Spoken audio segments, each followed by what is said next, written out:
How's it going, friends and family of the internet? Welcome to the Real AF TV podcast, a show about fishing and random takes from the land of 10,000 lakes. I'm one of your hosts, Josh LaBaw.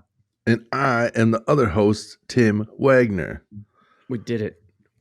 We finally did it. It took 56 episodes later. We did it. All right. If this is your first time to the podcast, welcome. Thank you.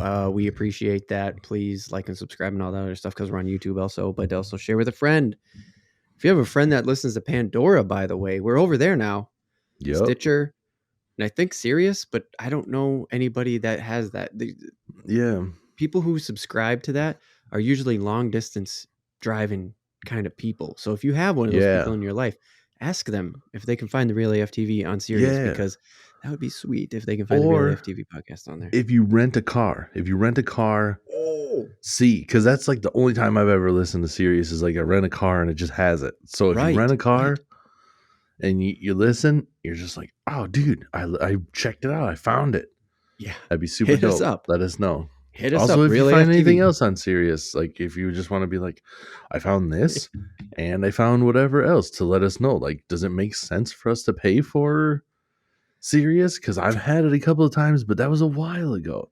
Right. So let us know. What are they doing over there? This is just like a mystery. Like at one point in time, it was like Seattle radio, satellite radio was like the thing of the future. And now it's like, why are we paying for this? Like, you don't pay for anything now. Right. Everything's free. Right. When it comes to like just listening, like, yeah. So let us know why does it exist still? Yeah. For real. Just look us up. Real AF TV. Remember, that's real like fishing, real everywhere on social media. And if you go to realaf.tv/contact, that just emails us. Shit. Simple. That simple. Yup. All right, Tim. So you know how we always do it. We do fishing in the front half. We do random take in the back half, but we always kick it off with the fishing news. Let's go ahead and let everybody know we are going to be covering our 2022 goals. We're getting to that time of year where fishing is starting to transition into the frozen times. Ooh, that sounded good. We're gonna go over it. I got all our stuff down. We're gonna go over that. That's gonna be our fishing topic this week. And the random take, we're gonna do a little catch up because I want to talk about fantasy football, what's going on there quick. Oh, yeah. But then we're going to talk about Cartoon Network. We've talked about cartoons. There's some shit going on with Cartoon Network. We got to we're going to talk about that. We're going to have some talks cuz we came up on some Cartoon Network is what I'm trying to say. Oh, hells yes. Yep. Video games and Cartoon Network. Yeah. For sure. Well put. We're like one of the 12 people that went and saw Aqua Teen Hunger Force in theaters. Yes, we are. They have a new movie coming out, I think. Yes, for real? They definitely have a new one coming out. Yeah, I'll look it up during the break in between the two, and we'll go into that then. Part of that in the random take. If you didn't know, this is a bi-weekly podcast. We come out every other week, and on our week off on Wednesday, we drop the fishing topic all by itself over on YouTube. And then on the Friday, we drop that random take all by itself. And then, if you're there for the whole ride, that Monday, you're going to find a brand new, probably 2-hour long podcast. We talk a lot. Try not to all the time, but it happens. But we just goes with it. So anyways, let's actually start up this podcast to try to keep it under 2 hours and 10 minutes. Yeah. We're going to talk fishing news. That's how we usually kick off the podcast. And this is some older news. We don't always bring brand new stuff to the table, but this one I wanted to talk about because it was pretty crazy. Tim, me and you, we made a whole podcast about it. We went to Bassmaster. Yeah. Over in Loch Ross, Wisconsin there. The Loch Ross. When they came. Yep. Crazy enough, did you know the MLF was in Minnesota as well? Yes. They went to... I think it was like that next weekend. I forget. It was, yes. I think it was 2 weekends. It might have been the next weekend. It was a week or two after. They were right behind them. They were right behind it was like right Bassmaster. there. Mm-hmm. Yeah. And it was at... Dude, I forget. It was a lake. Mille And Lacs. was it Mille Lacs? It was Mille Lacs. Yes, I I thought can't it was believe a I forgot. different one. For some reason, I had it in my head that it was a different lake where I was like, interesting. You know, but maybe I Yeah. was thinking about a different one then. Yeah, But Mille Lacs makes sense because but Bassmasters, Bass has been there too. oh, they have. Yeah, Nice. like 3 years ago, I think. Okay. Oh no, I think it was like pre-COVID, Okay. Yeah. So or like maybe 4 right years when. ago. Yeah, I don't know. Maybe it was 4 or 5. peak COVID. I don't know. They were still. That was like the one thing you could still do. Right. Where they're just like, whatever, COVID, we're going fishing. Yeah. I'm not sure. Yeah, it must have been. It was probably prior to me starting to follow them. Like when we started I the think podcast. it was pre-COVID. I was starting to follow. I started following more as we started to develop the podcast offline, and then once we started going, I started following them more, of course. But anyways, back to the MLF. So MLF was here in Minnesota. It was like 2 weeks after, maybe 2 weeks after we went down and saw Bassmasters over there in Wisconsin on the border. Yeah. Really, they were in the Mississippi River, literally on the border of Minnesota and Wisconsin. Right. And me and my wife and my kid, we happened to be driving through where the where the MLF was launching, where the majority of the people were staying. We went through and past Lake Mille Lacs the week that they were doing their shit in Minnesota. It was awesome. It was so cool just to have that having been somewhat present for both of the big fishing things. It was really cool. So I could see them. We're driving by houses on Mille Lacs, and one of them would just be shacked up with a buddy. You could see there's like there's this cabin on the there's this cabin on the lake. It's just a normal, modest cabin. And then there's a fucking fully stickered out Toyota with a bass cat on the back or whatever. Right. You could just see clearly one of the MLF big players was staying at that cabin with somebody else. It was just like their buddy's house because there were 2 cars, and one car was very modest and normal, and then there was the Tundra. Just exactly. One guy's just like a guide on the lake with no sponsors. Yeah. And then the other guy is just like, I am a professional. Right. You're just like, I get it. Yeah. But yeah, dude, that would be dope. MLF is one thing. Like I think I'm going to try to follow more of their fishing and stuff now too. Especially this time of year. I have YouTube TV now. During the summer and stuff, I kind of like stopped getting the live TV.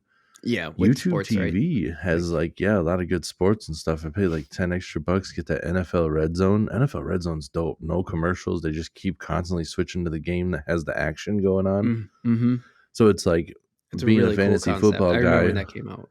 Yeah, and being a fantasy football guy, like just constant action, dude. The time flies too. Like I'll be cleaning the house or doing whatever. Like some Sundays are just like cooking in the kitchen, getting the soup on or whatever, and like I'm just watching it scroll through games. Like, and now this week the Vikings have a bye week. It's like the perfect thing. My team's not playing. I'm gonna watch every game, or just the most important parts of every game, the parts that count for me. I'm playing fantasy. Like I don't really care what your defense does.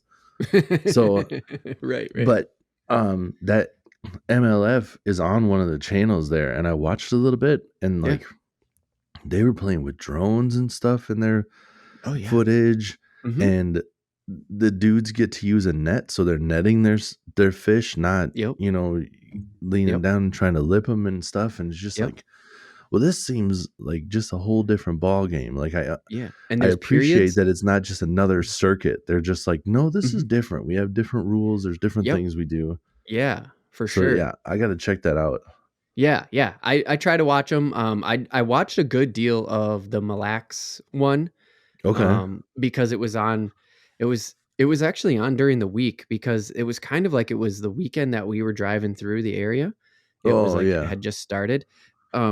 I'm kind of missing the news here, but anyways, we'll get to it. We're getting to it because this is exactly it. So sure, it's all pertinent.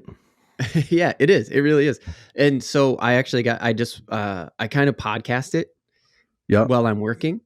Okay. And so this is how we get to the news part of this is I heard it. I didn't see it.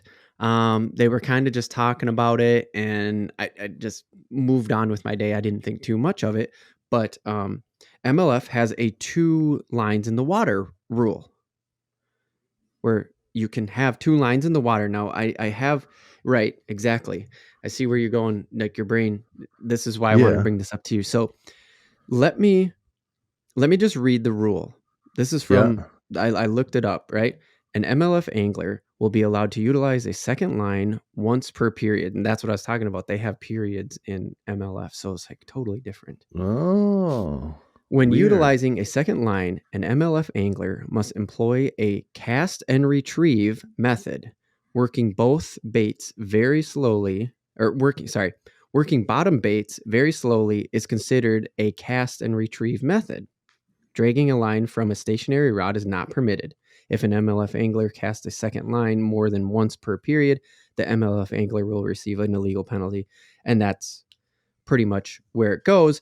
They will get a penalty. If they catch the bass, they still get to keep the bass, but then they have to serve a penalty. And they have like literally a penalty box. And it's each rule has its own.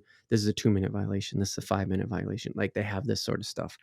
Sure. So I don't want to talk about that part, but like what I just said is like, how do you cast and retrieve 2 lines? I don't even understand. I don't know either. Like I've had ideas. Okay. To be able to do this just as like a fun video where there's like a belt that has like a harness and like you can put your like rod in the side so you can like put that there and hold it there while you're doing it. But I thought it'd be cool to have like 2 of them, like cast them out. And then you're like working them and, you know, set fish. And then you got one on each side and you're working them in 2 at the same time. Yeah, just reeling it. So you just both of them going at the same time, fighting 2 fish and stuff. But I don't know. Like the only thing I can think is because they said that dragging is permissible. Like if it's a real slow day and you know that there's like a flat. It's not permitted, but you can serve the penalty if you do catch a fish, and the fish will still count. Oh, so it's kind of game that you're playing. Like if you could just leave the line out, like it's not permitted, but if you catch a fish, you're just like, whatever 2-minute penalty was worth it. Right. You know? Yeah. So that could be part of it, but it just says, you know, but you said that. Go ahead. Sorry. I thought you said that dragging it was like permitted as long as you're not as long as you don't have it in a rod holder. So I think like if you're holding it says working bottom baits slowly is considered a cast and retrieve. Right. Dragging a line from a stationary rod is not permitted.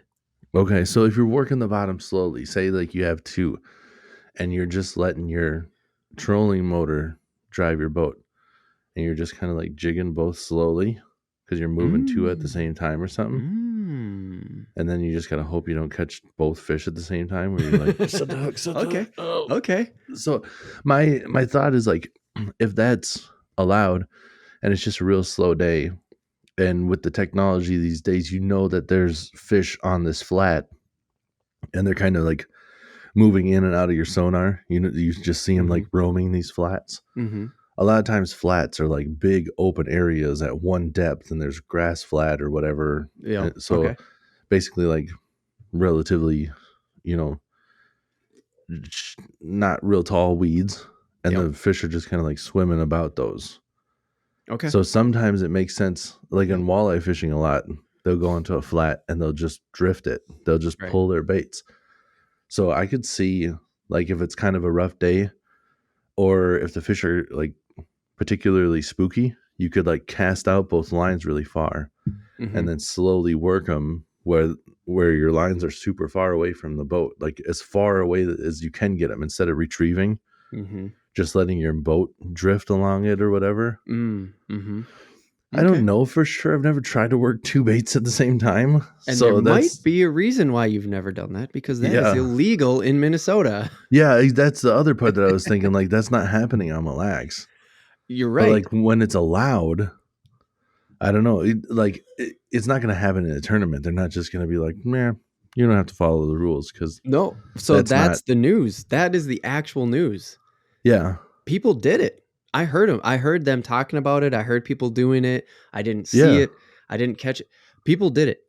People did it during the tournament in MLF. And like you already said it. Like they're working drones. Like MLF has a ton of cameras out there. They are Yeah. sort of like the NFL red zone of they're just popping back and forth all over the place. They're Mhm. popping going all over the place. And the DNR busted them. Oh yeah. Yeah, they Okay. got in trouble. The DNR is like, no, you can't do that in Minnesota. MLF handled it like fucking champs, dude. It was so cool. They were just like, they put out a big Twitter post that said, hey, we didn't inform our anglers properly. This is a Right. rule. And we didn't tell them that this is, we should have got ahead of this. Like, yes, we are, we are major league fishers. We are professional fishers. We should, we do abide by all local and state governments, regulations and all that stuff. Right. Our anglers are used to this rule. They did it not realizing, that they were doing something that they weren't supposed to be doing in the area. And Sure. like, hey, we're the MLF. We should have got ahead of them and just said, hey, this rule, not a rule here. You can't do that. Right. It's illegal in Minnesota. So it's just off the table for the tournament. So we're going to pay your fines. Well, that's good. Yeah. Then The at MLF least they just were 100% like, owned it and was like, we should have told you because, it's a yeah, rule. And it was cool. yeah, that is cool. I'm in my head. I'm picturing like a super Minnesotan, just like laid back, like not mad about it, but just DNR officer coming up and just being like, yeah, you guys, do you see any ice out there? No. Oh well, it's just that the two lines. It's only okay when there's ice. There's no ice, so I'm afraid we're gonna have to hit you with the fine. But I'm thinking maybe it's not that big of a deal. You got a pretty nice boat. Yeah. I'm guessing you can afford it.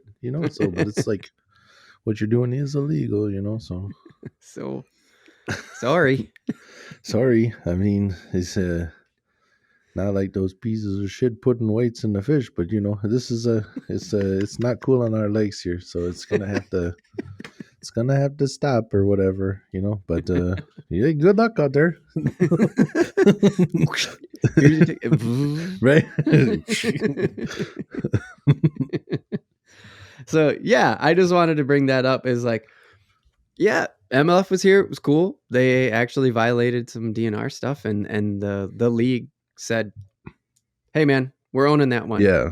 Right. Well, that's especially if these anglers like don't come up to Minnesota. It's like a one time. Like I've never because Right. we witnessed that when we were at the bass thing.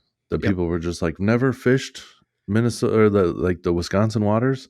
Right. And you guys got a real good fishery here. Like I definitely want to come back. This was a lot of fun. Right. So these Yeah. people just have never been up this far because they're coming from they live down south, they fish down south, Right.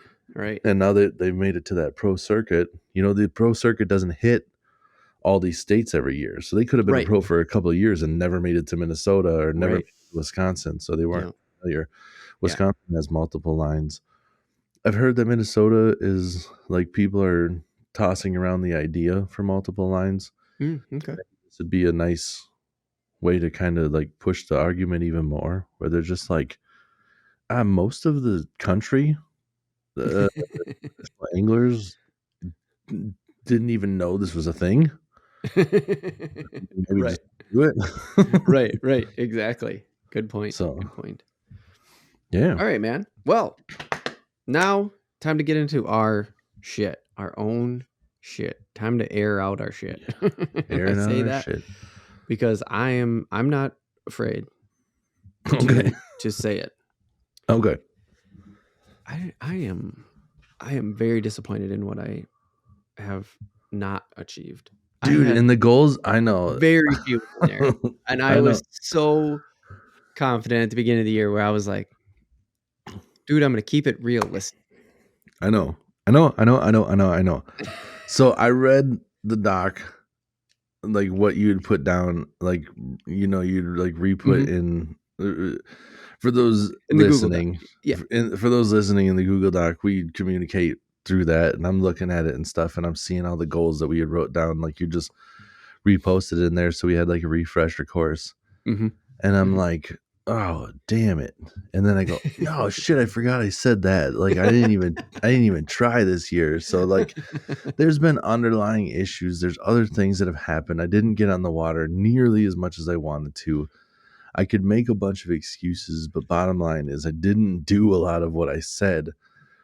But I will also say that this is a nice, humble way, like to understand, like for people out there that are thinking about fishing, or if you came here to learn about fishing and you're trying to learn and stuff, like just like in fishing, your failures are learning experiences. Yes, learning experiences. They're a chance for you to improve on or change what you've done, and to look at what our goals were, and to see, and to just be like, like the thought process of like, how could I have made all these goals?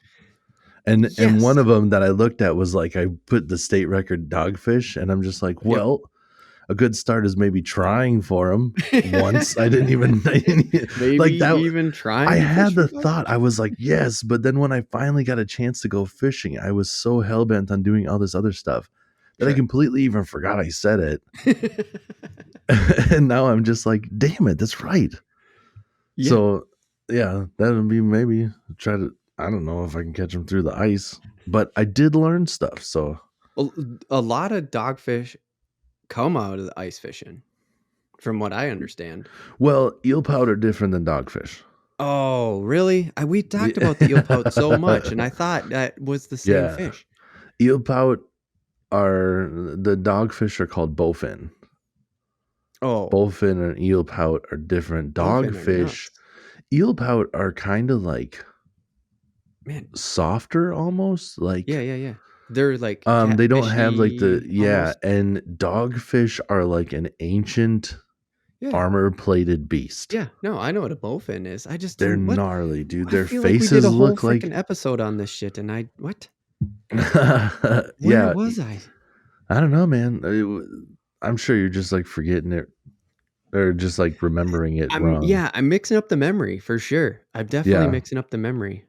But yeah, the bowfin, because I didn't go back and listen to our goals episode. I just the bowfin wrote them down. Yeah, the bowfin are like a solid color with like the spot on their tail. Yeah. And the eel pout are like a tiger, like the whole body striped. So they're I'm not quite remembering that properly. They kind of have like the same style of tail, but they're quite different. Yeah. Okay. Yeah, for sure. And as soon as you said bowfin, I was like, oh, that is not an eel pout, because I know an eel pout is an eel pout's just like a weird looking fucking catfish. Like I said, like in my opinion, that's what it is. It's just a different. It's not, but it is that sort of. No, but it does look a lot like it. It is very catfishy. I don't know what the difference. I suppose it's like it doesn't have whiskers, so I don't know what the difference is there. But it is very catfishy, because it does have kind of the same tail. I suppose it doesn't have like the same flat face, but it's close. So yeah, no, it has a different. It's not as pointed as its tail. It's still like super pointy tail, but then head gets flatter, but not like yeah, not quite flat. The same. Yeah, but sure. No, man, it's I've seen those dogfish. I've heard the same stupid ass shit from everybody. Like, Joe, oh, watch out, they're gonna bite you. They're mean, they will bite you. And like the same thing with like muskies and stuff. My friend used to feed them hot dogs, and then they would bite his toes. I've never met anybody that's been bit by one. I've never seen it. I've swam in these crystal clear waters where these fish can see me plain as day, and they don't mess with me. They're like, the moment I get close, they're diving. The bowfins are like gone in the weeds. Like they do not stick around. Right. Okay. Skittish. There was one time did I say this on the episode? The one time where I had to eat my sunfish.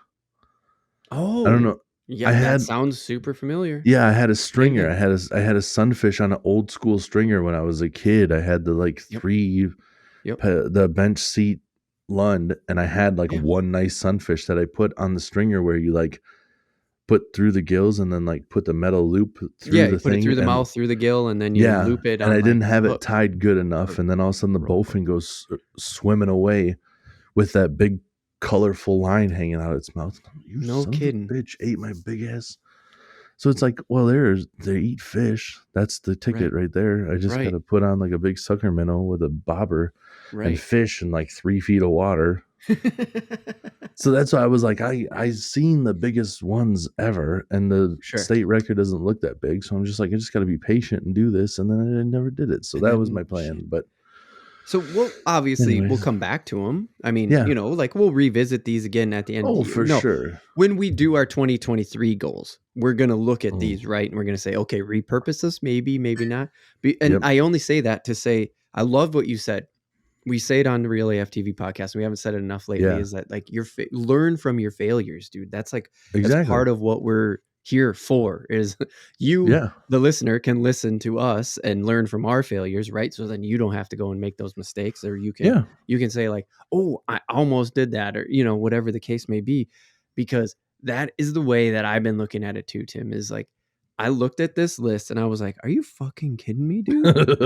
I I know. have 3 things on there and I didn't do one. Now, I didn't do them. Now, I want to say 2 things.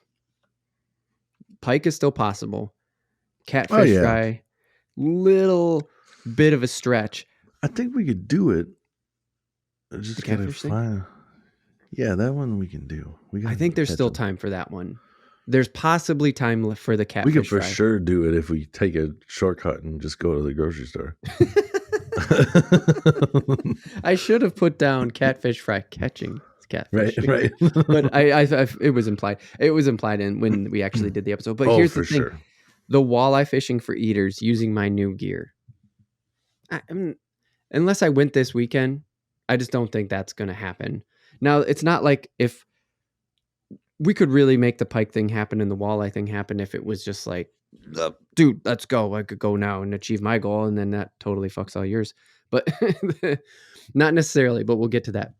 Yeah. Point that I'm trying to make is I definitely am looking at these and I'm trying to learn from them. And like I had a buddy ask me last year, he's like, I bet you there's catfish down there at that part of the river, whatever.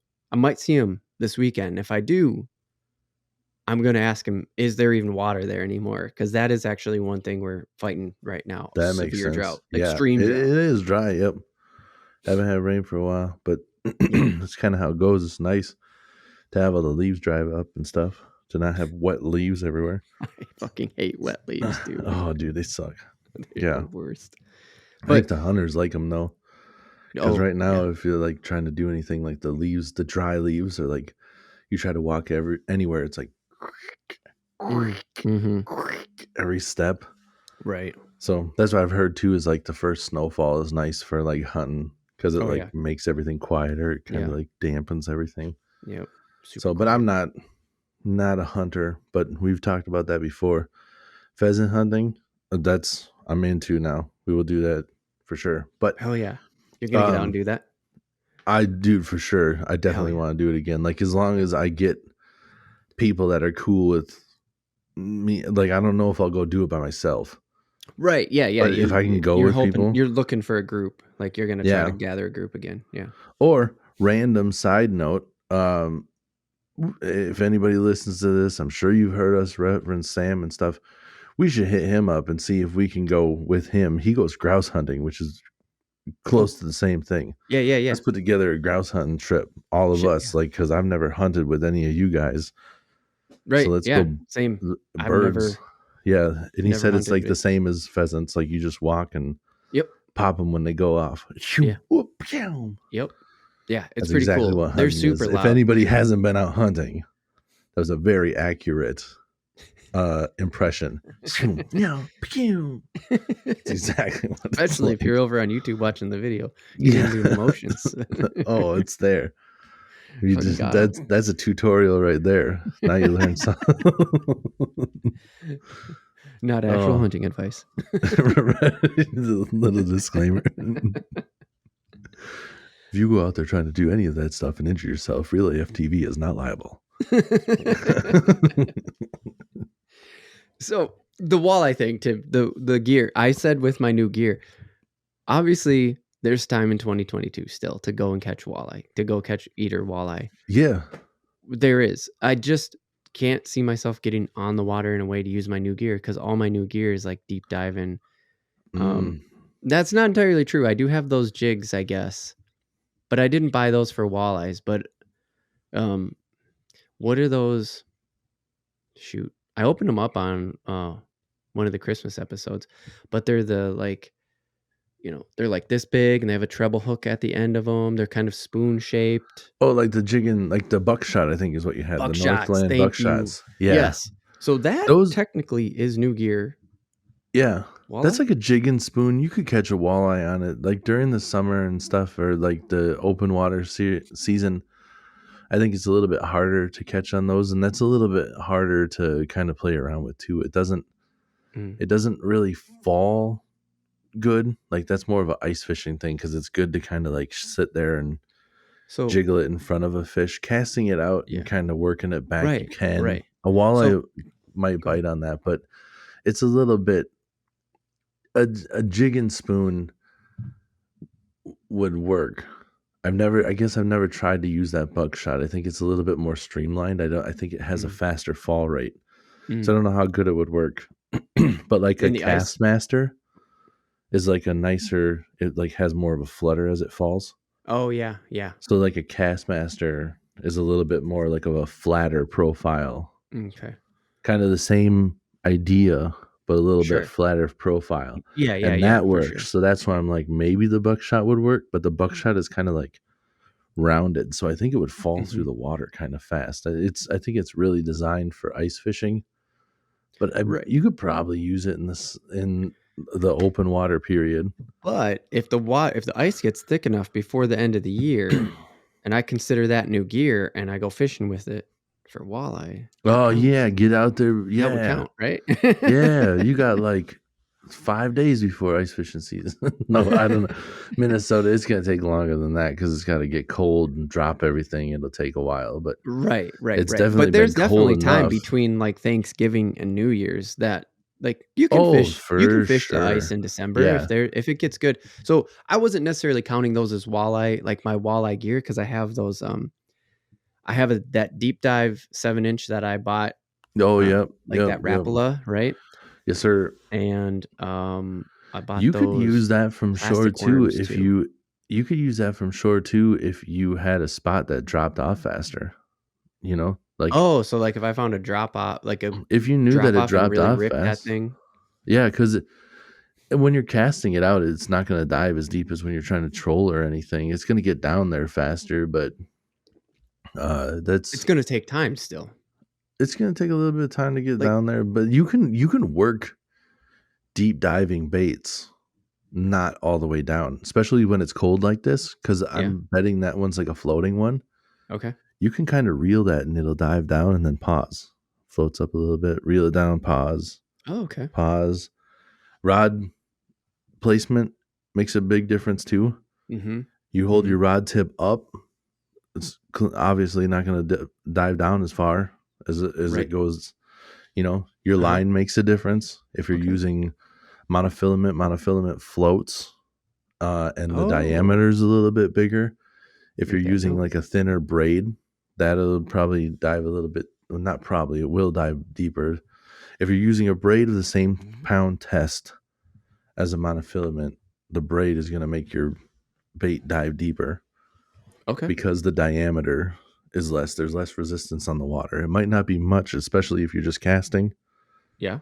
But you can do that. I've had deeper diving crankbaits on and like worked them back to the dock before just because I have them on and I'm like, well, I'm just going to cast it out. You're like, I'll just see what happens, huh? Yeah. I doubt I'll get a walleye like that, but I get what you're saying. If I find an edge right now as the water is changing.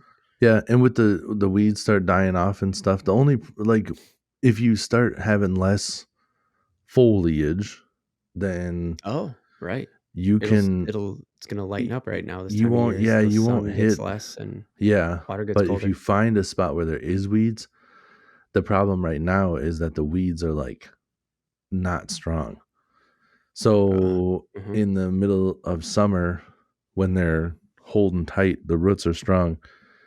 You get a weed, you can rip it free sometimes, and now, like almost without a doubt, you're pulling out the whole thing. It's coming up. Like you're not ripping it Oh, free. when you say rip it free, you mean like snap the plant Yeah, you mid-plant. can. Yeah, This you can time like you're gonna rip. just tug and Yeah, get roots and everything. exactly. The whole plant's coming out. Yeah, Yeah, it happens for a sure, lot. So, for but sure. it's still a possibility for sure. But yeah, that's Yeah, it's I don't know the if I'm gonna get it. the fishing season was kind of cut short for me. Um, but I think we can definitely set that goal for next year if we can't get it this year. But for sure, Yeah, there should be ice that's fishable early. If we can't drive out, we can at least walk out. walk out for sure, for sure. Yeah, I would think. You know, Right, right, it's like earlier this week, it was highs of 40. So I'm sure right. we're gonna have ice soon. Yeah, yeah, So, but yeah, for man. sure. But And yeah, I when I was, go oh, go ahead. ahead. Oh, Oh, okay. One more, one more, jinx. one more. The pikes. I want to talk about the pike because the pike bites. I still have hope for the pickled Yeah, pike bite episode, or the getting a I pike. like All that I need is title. one eater pike, and I can fucking make the episode. I've been doing some things. I did get out to Waconia. I did Yeah, try it. yeah, Tons of weeds. yeah, I got some new stuff. yeah, I will try it again before the ice goes out. I had a guy yeah. come and rip a musky lure through. Oh, yeah. And I was like, well, if there's any pike out here, this guy's going to get him. But maybe not, because maybe his lure was too big. Maybe it was too flashy. Maybe it was too fast That's always retrieve. the thing, man. You're always trying So, to like he was going after them aggressive ones. There could have been a fish yep, sitting right there right. that saw his lure and was just like, "Huh, not today, bro." And then sees your bait and just goes, Yeah. I mean, like if it's here, I guess I'll eat Yeah. it. Yeah. That's It's one totally of the the ones I was going for too. Like I saw him come out and I was like, okay, cool. yeah. He's going to cover a lot of water quickly. And he did. That's exactly Yeah. what he did. He just went out, poof, ripped the thing in. Yeah. Ripped it. He did the whole pier in like 20 minutes, maybe not even 20 Yeah. minutes. And took off, and I was like, okay, cool, because I'm not fishing like that. And so Right. yeah, we got both techniques. I got to see both techniques. So that was good. Well, to know that somebody else is like throwing baits like that where you are, that gives you a little bit more confidence too, to just be like, all right, I'm not the only person here. Clearly, somebody else thinks that there might be fish here too. Right. It might not be.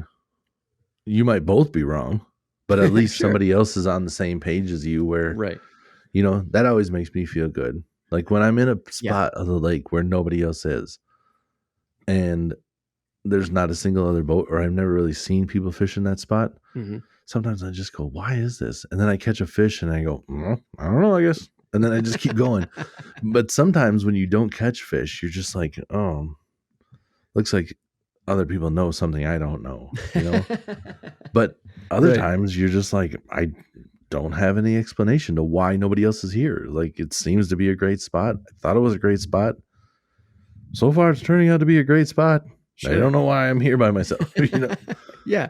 Well, that was actually, to tie it into the goals thing. That's actually what you had down, is like, you had down, why are ice fishers where they are? They seem to be where I would never. And you figured that out. We kind of got an answer for it or whatever. Mm-hmm. But you're describing that right now because so many people are ice fishing in houses. You don't know what the fuck is going on. Right. So you're just huddling up because you think so, or because you don't right? You don't you're get guessing. Exactly. And you don't get to witness anybody catching them. You don't know what they're fishing for. So you just have a house there and you just get to go, okay, there's a house there, but are they having any success? Right. They might not know what they're doing. They might just have a house. They might just be going based off of a place. Hanging out. Yeah, exactly. They just put their house down on the spot that they thought would work. Yeah. And they might not catch anything, and they might not care. And they might not give a fuck. Yes, exactly. Because they don't like their wives. and they're just like, let's just go out into the ice and get drunk. Yeah. And just be For like, it'd be real. nice to catch some fish. And then the guy in the thing is just like, I don't know where fish are. I just put this thing here, drilled a hole, and then popped open a bottle, bro. Like, what? Right. And for all you know, there's 10 guys doing that. And you're just like, Yeah. there they all are. Like, I Yeah. don't know. And meanwhile, in case my wife is listening, to be clear, I love my wife and I am actively targeting fish. I'm not out there getting drunk trying to escape you. Right. So suck it. Oh man. But that was one you checked off your list. Like we crossed that one out early in the year. We like that was one of the goals we crossed off early because we talked about you got your ice camera. Yeah. So check that off. Got that ice camera. And yeah, and like you said, I did get out there and I figured it out. And for anybody that didn't listen to that episode, you can go back and check it out. But what I did do is, as far as crappies go, is I was able to find those super deep in the middle of summer, like almost to like the basin of the lake. So they were almost in the deepest spot of the lake, right? Just suspending in the middle of nothingness. Right. So if that's what they're doing in the middle of the day, and that's kind of where they retreat to, from my understanding, is when it gets cold. Yeah. Is that's just kind of where they spend the majority of their time because they have this ability to come up a little bit higher when it's, midday and it feels a little bit warmer, or go back down when it gets too cold because we're hitting -14 and they're just like, I'm going deeper where it's warmer. Right. They're just able to move and find that comfortable space. Now walleyes and stuff, I learned a little bit about that, but I haven't dialed that in, so I can't give you any specifics and stuff. But from what I learned last year is that's kind of where they are. Now I've understood, like, that's where they are even in the summer. Right. Midday, that's where they're retreating to. I think it's because the predatory fish, when they spread out or they go into the deeper water, there's not a whole lot of rhyme or reason. I think the bigger fish are having a hard time finding them because come sundown, dude, like clockwork, we were nailing the crappies on the weed edge. When the sun gets down, you have like an hour before the sun sets. Yeah. So like in the middle of summer, between like 8 and 9 o'clock, everybody's just like crappie, crappie, crappie, crappie, crappie. We're all nailing them, but it's that window. Yeah. We would get out there and we would put down an anchor because we knew that the fish weren't in yet. Sometimes the anchors can scare them, but you put that anchor rope down and the anchor rope doesn't seem to like spook them as much once it's already down. When once you drop it's already there, anchor, it's just structure. Yeah, once it's already there. So they're already like moving in and we're already there. Yeah. So exactly like you said, we're just structure at this point. Like they're not scared of us because we're just there. Right. So we're just killing them and it's that 1 hour period. And I'm like, this is so weird. I don't understand why they're only eating for an hour. Right. And then I just spent some time on the water really trying to hone it in, figure out like why? How are they not here? And it's just like, oh, they're, or like, why are they not biting was my initial thought. Right. And the answer is they are biting. They're just not here. They're in 30, I think it was like 39 feet of water. I caught one off the bottom. Yeah. Right. And I had no idea. So it's like, okay, that's why the ice houses are in this deep water, seemingly in the middle of nowhere, because that's where the crappies are in the winter and in the summer at certain points of the day. Like during they're the just in the middle of nowhere. Like maybe, I don't know. Yeah, I'm exactly. kind of drawing a conclusion there, but like kind of safe to say, like, I can take what I just did in the summer. I learned something in the summer that applies to that thing I was trying to learn in the wintertime. Exactly. So I did learn a little bit about where people are and why there are. And so far, just real short, breaking it down, they're still relating to structure if they're like walleyes and stuff. Crappies are suspending in the deepest part of water. Or if there's any remaining vegetation, if there's any weeds that are alive, because there are some that still live even when the ice freezes over, the lake freezes over. They're also hitting that up because it's a higher oxygen content because the plants are putting out that oxygen. So the fish like that oxygen when it's sealed off from the rest of the world. Yeah. So those are your three things. If you can find plants, which obviously it's not going to show you on the maps, that's something that you got to get out there and kind of figure out, but structure still holds some fish which is a little bit different. I'm not going to get into all that right now, but and then the crappies just seem to be deep water. Yeah. So that's a real simplified version of all of that. Of course. But that's a lot of stuff that I learned from like last year, really digging into ice fishing and trying to learn, and then the summer kind of putting together what I learned about the movements of the fish in the cold weather periods, and then being able to put it all together to just be like, I understand a little bit more about where they are. Yeah, for And sure. now I can make an educated guess on lakes that I've never been to about where they might be. Yeah. So Sick, dude. that feels good. Is like I Yeah, didn't it's really accomplish cool. a lot of the goals, but I did find out some things. And a And lot. that I mean, feels that's a good. lot though too in two, because you had 3 goals there kind of, and the ice fishing camera was, dependent on if you won and you won. And Right, you right, got right, it and right. you used it, you kind of like you got a good grip on your ice. Not only did you get the ice fishing camera, but you like got a decent hold of it, right? Like you know how to use that fucking thing is what I'm trying to say. Right, right, right, right. Yeah, I learned some things doing that too. Yeah. Like where like the first time we put it down, it seemed like the fish were there when I put it down, and then they weren't. So I'm like, gotta learn a way to like put it farther away and angle it at a different angle so Oh, it's and like there but not as sort invasive. of I don't hide want it it. to be able to see it. Like you can point it down. I think I just gotta learn the angles. Right, Do right, some math on that. right. I'm 15 feet away, move the hole over 20 feet, Yep. angle it at this. Like I think Right, might right. be able to find a chart out there even, Hell yeah. to just be like, how far or what angle? Jig, you know? Yeah, yeah, yeah. That's really no, that's cool because then also the why are ice fishers where they are? Because they seem to not be where they are in the summer. Nobody's fishing for crappies at 40 feet.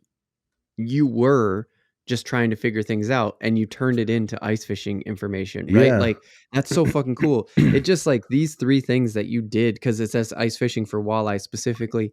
You did that Yep. briefly. It counted, totally counted. We talked about that on Yep. on podcast. Did we ever talk about how I got that bite on here Oh in yeah, front of yeah, you guys and I yeah, just missed it? yeah. Oh, Oh yeah, we talked about that for sure. Yep. that I tell you what, a lot of times I'm not excited for winter to come and stuff, Mm-hmm. but I can't wait for these lakes to freeze over to get Yeah. back to like I'm totally To get cool with it redemption not on because that I'd shit. like to, but it's been eating at me for a year. I need to get out there and make this right. I know it has. I know it has. I was there for when it happened, and I know it hit you on the drive back, but I just had a feeling as me and my wife were leaving that day. I was like, I think Tim thinks that was a fish. Ah, I I knew, gotta I go, and I know. just drove away. And you said you like the whole ride home, it ate at you. You Mhm. know it was a fish. You knew it was a fish. Like you look back at it now and you're like, that was a fucking fish. That was probably a I walleye. think it was a pretty good fish. Yeah.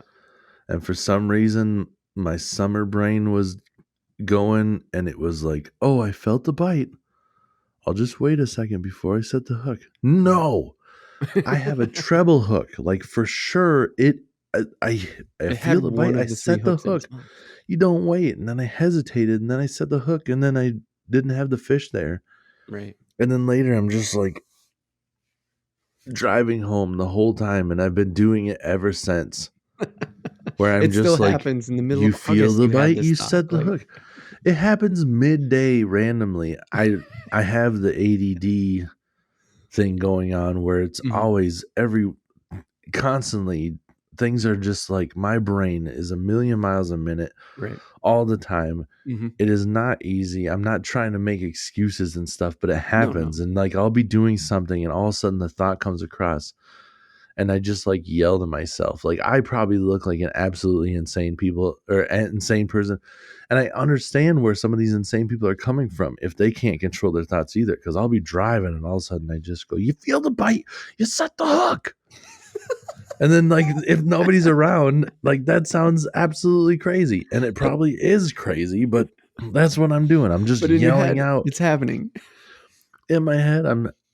It's like and just one more foresight, just to let you know. If any of the listeners care, cool. But I told my wife this the other day because I had an epiphany of like what it was like for my brain. Because I've heard a couple people talking about this ADD, and I'm just like, I didn't know that nobody else thought like this.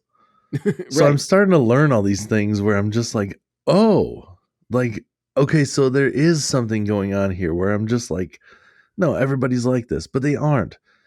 Right. And there are times where I'll be listening to a podcast, right?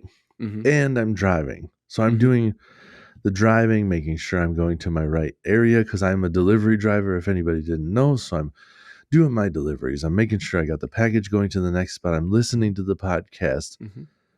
As I'm driving to this spot, all of a sudden I realize I haven't been listening to the podcast for the last 5 minutes because I am singing a song that came into my head, and I just completely let everything else go out the window. I have just been jamming out. I am singing a song over a podcast for no reason whatsoever. And then there are also times where I will pause the podcast to just be like, I need to rewind and go back to that. But right now, I'm busy singing this song. I'll just pause it to jam out in my own head. There's no music. I'm just like, Right. so if You're anybody just in your own sees head. me Yeah. at the beginning of this podcast or other times where I'm just kind of like bobbing, like there's music and stuff playing, it's because I am doing two things at once. I am mentally playing a song and I am doing And listening to what's going on the other end of the podcast. so insanity. Sometimes I think I'm crazy, but that's what's going on in my head, and sometimes I think it lends a little bit to why I'm not getting these tasks done. Where I set these things, like I say, I'm going to break the state record of dogfish, Yep. and then it doesn't come up until I look at the note again, where I go, "Oh damn it! I didn't even fish for dogfish." Oh man, Well, well, we could pull down. We always pull down the curtain here on the podcast, so it doesn't matter. But more fishing yeah. with cameras, and then a good stretch of time with cameras for walleye season. Those two are two different goals, which So totally. that one, 100% I did. But here's the full disclosure of it. And no, we're not I making excuses either. Also, like no, I don't. this is This isn't like I don't think we're making excuses. But you've said a couple times not to make excuses, and I want to yeah, just say it again, like full for clear. Is like sure.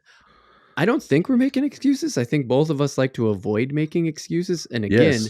learn from this by just Uh-huh. admitting to what happened. For sure. Yes. So No. I just want to say that before I mean, Yeah. let So us know in what the comments if you happened? think we're just making like excuses. No, so what happened with me was I did get out there, I did film for it, and I just had a horseshit year when it came to walleyes. I Oh, caught just walleye after generally speaking. walleye. Yeah, and they were all little, dude.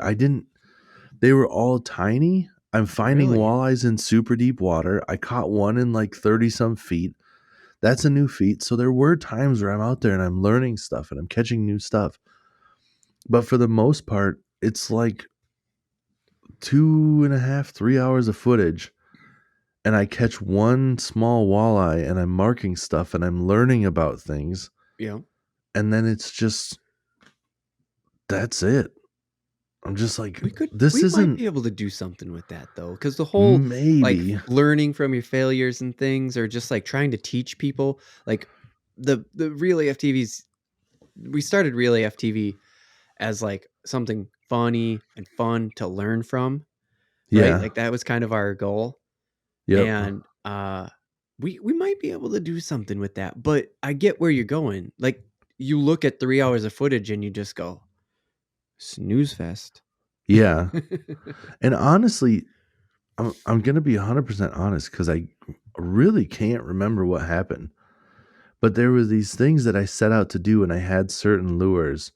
Hmm. The jig and wrap, the Okay. Rapala jig and wrap. Holy shit! Is that a game changer? What? My God, I am in love with this lure. I started learning new ways to fish it, learning Really? how to do different stuff with it.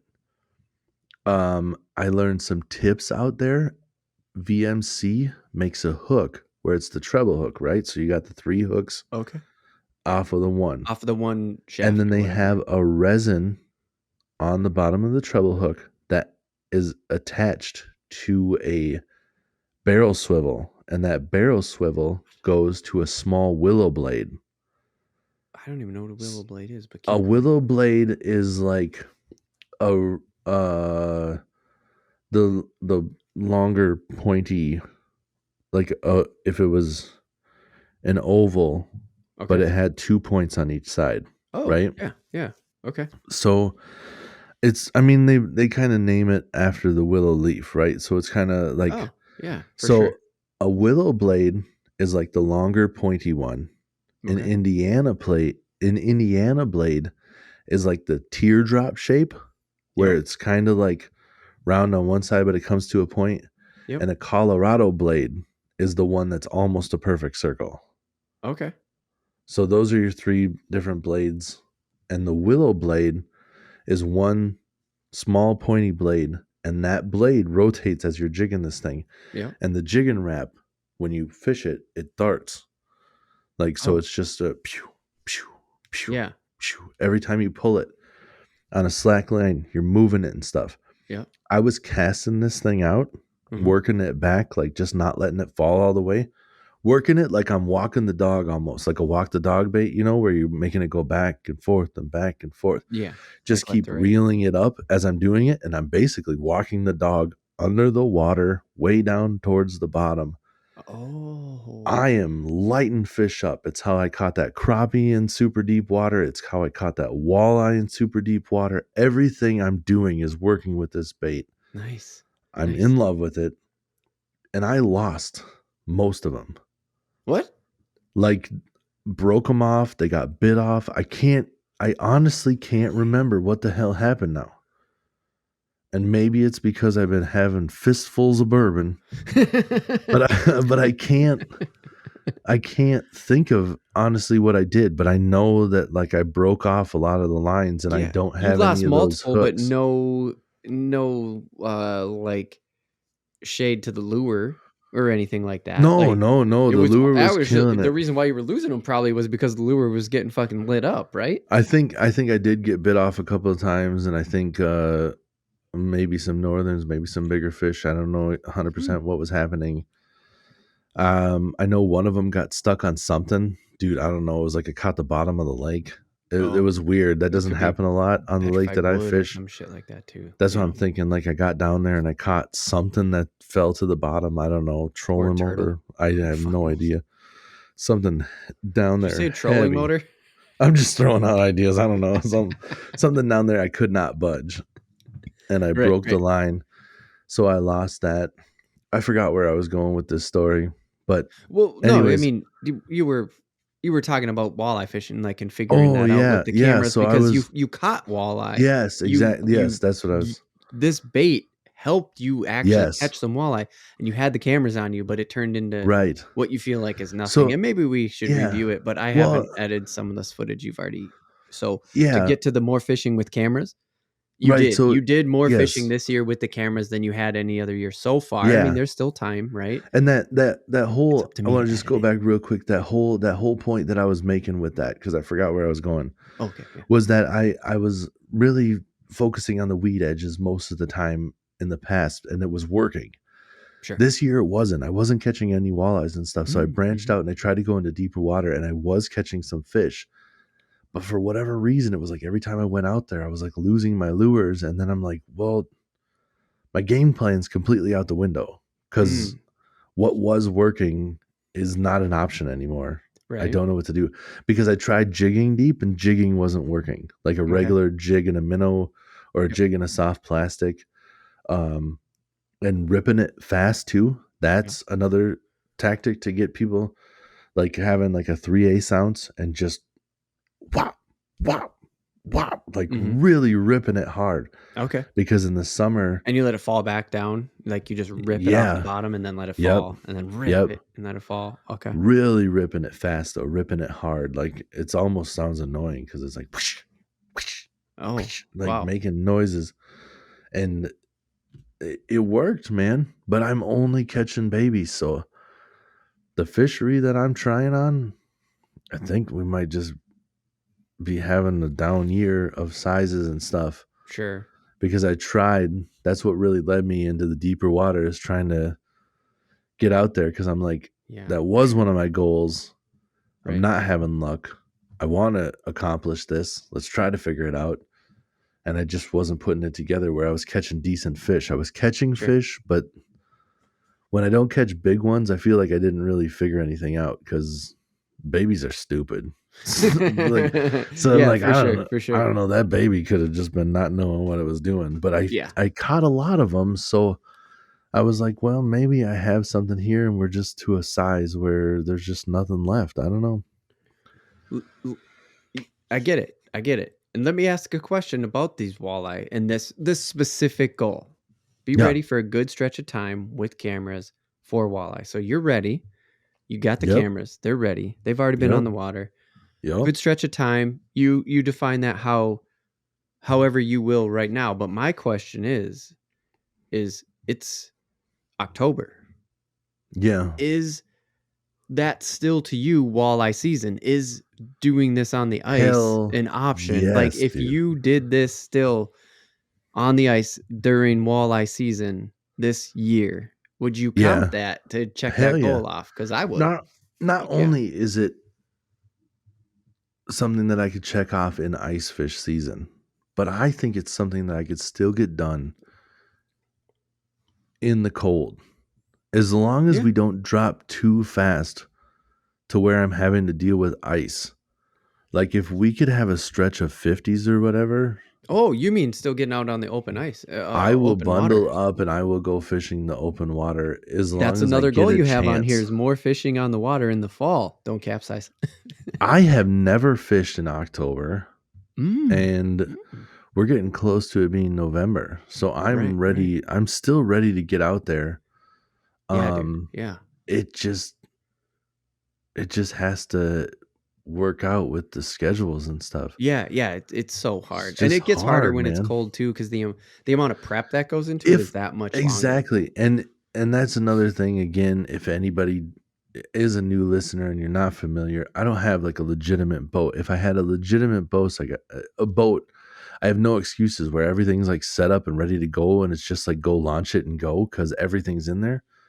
Yeah. Because you got a rod locker and all that other stuff, like everything's ready in your boat. You just go. But I Right. don't have that. Right. So it's like I need a little bit more time to be able to get out there. And quite honestly, I just feel guilty to just tell my wife, like, we both have take that. care of the kid while I go do my thing. Yeah. So, and that's actually in the last episode, in episode 55, when was it 50? Yeah, it was episode 55. It might have been 54. Yeah. Anyways, we talked about the pike, right? And I got tips. I was like, Tim, I'm going to kind of hijack this topic. It wasn't just a hijacking, but I flat out said it in that podcast. I was just like, I already picked my spot. I'm going to stick with it. This is where it's going to happen this year, I believe. And it was Waconia. Yeah. It was Waconia, because I know enough people to just be like, I'm not just peacing out from my wife and kid. It's like, I'll give them a place to hang out. And instead of hanging out with them, I'm just going to go fishing for a couple hours. And so, yeah, dude, like, that's it. That's we have the same experience there. That's exactly, we're saying the same thing. Yeah. And that's how I get a lot of the stuff done in the summer, is because my parents have a cabin. That's why I fish the same lake all the time, because that's where I can go and fish and be like, grandma and grandpa can help with my son. Right. And you have some company, like you guys can all chill back here. Right. And you hardly know I'm gone, right? Right. And it's just like, a couple hours. Yeah, exactly. It's like a couple. I'm not there. Right. And when it's not driving to a lake, launching a boat, all that stuff, it's like I'm just taking the boat off of the lift. I have a couple hours session to myself, and then I come back in, like, right. I'm gonna be gone for 2-3 hours. Don't worry about it. Or a lot of times too, it's like most of the time I'm doing it early morning. Like, the first couple hours are done before you guys even wake up. So that's a different story, where when I'm driving someplace and it's in my own house, Right. I'm like waking everybody up, trying to get up and trying to leave the house and shit. Yeah. And then by the time I get to the lake, then it's like, oh, how's fishing going? Well, I just fucking got Well, here. just So launched. Yeah, for sure, for sure. Well, dude, I hope you get it out. I hope you get the boat out there in the fall. That'd be really cool. But yeah, I mean, I like the haven't tried bundling out up the part new. is definitely different. And what about this is the one thing that I think about in the fall. I doubt it's going to happen to me. I am definitely going to fish here again in like October, beginning of November for sure. I just got some new Yeah. gear, but Yeah. Okay. which I'll Sweet. post on the Twitter. Actually, I'm going to post it over on the Twitter account here not too long. So look us up, Real AFTV on Twitter, Real AFTV, Yeah. like fishing reel. But what about? And we don't have to get into it too far because we still got one more I want to go over. We're going to probably skip the Real AFTV goals, but maybe we'll get to it. What about the fact that the ice may not build up on the water, but the temperature is cold enough to build up ice on your rod? Like, how do you prep for that if you're out on, if you're taking Oh, the boat out, like if you're bundling up and going out? Is there anything you can even fucking do about that? not really. I don't think so. Cause I don't think it's, when it's that cold, you're Would you even be out there? probably not. Cause if it's below freezing, like the surface of the water is going to start like getting a little bit of ice to it most of the time. Okay. Unless it's a little bit windy, and And with your then mini boat, you're just kind of like, wind is like I'm yeah, a stuck. I'm little bit of out of there. wind and the But it possibility of does, ice is kind of yeah, it does not a good happen mix a for your little little. boat. Yeah. It does happen a little bit on the islets and stuff, but it's not that big of a deal. Like you can get over it. Like that happens when you're ice fishing. Yeah. Like the islets start icing up and stuff, and Right. it's just Right, something but you you make a deal good with. point. You just the motion of the reeling, right? Yeah, The reeling of if the you're out line there, in breaks that little tiny bit of ice. Okay. yeah, if you're working it in and casting it out and stuff, most of the time just keep them moving is enough Sure.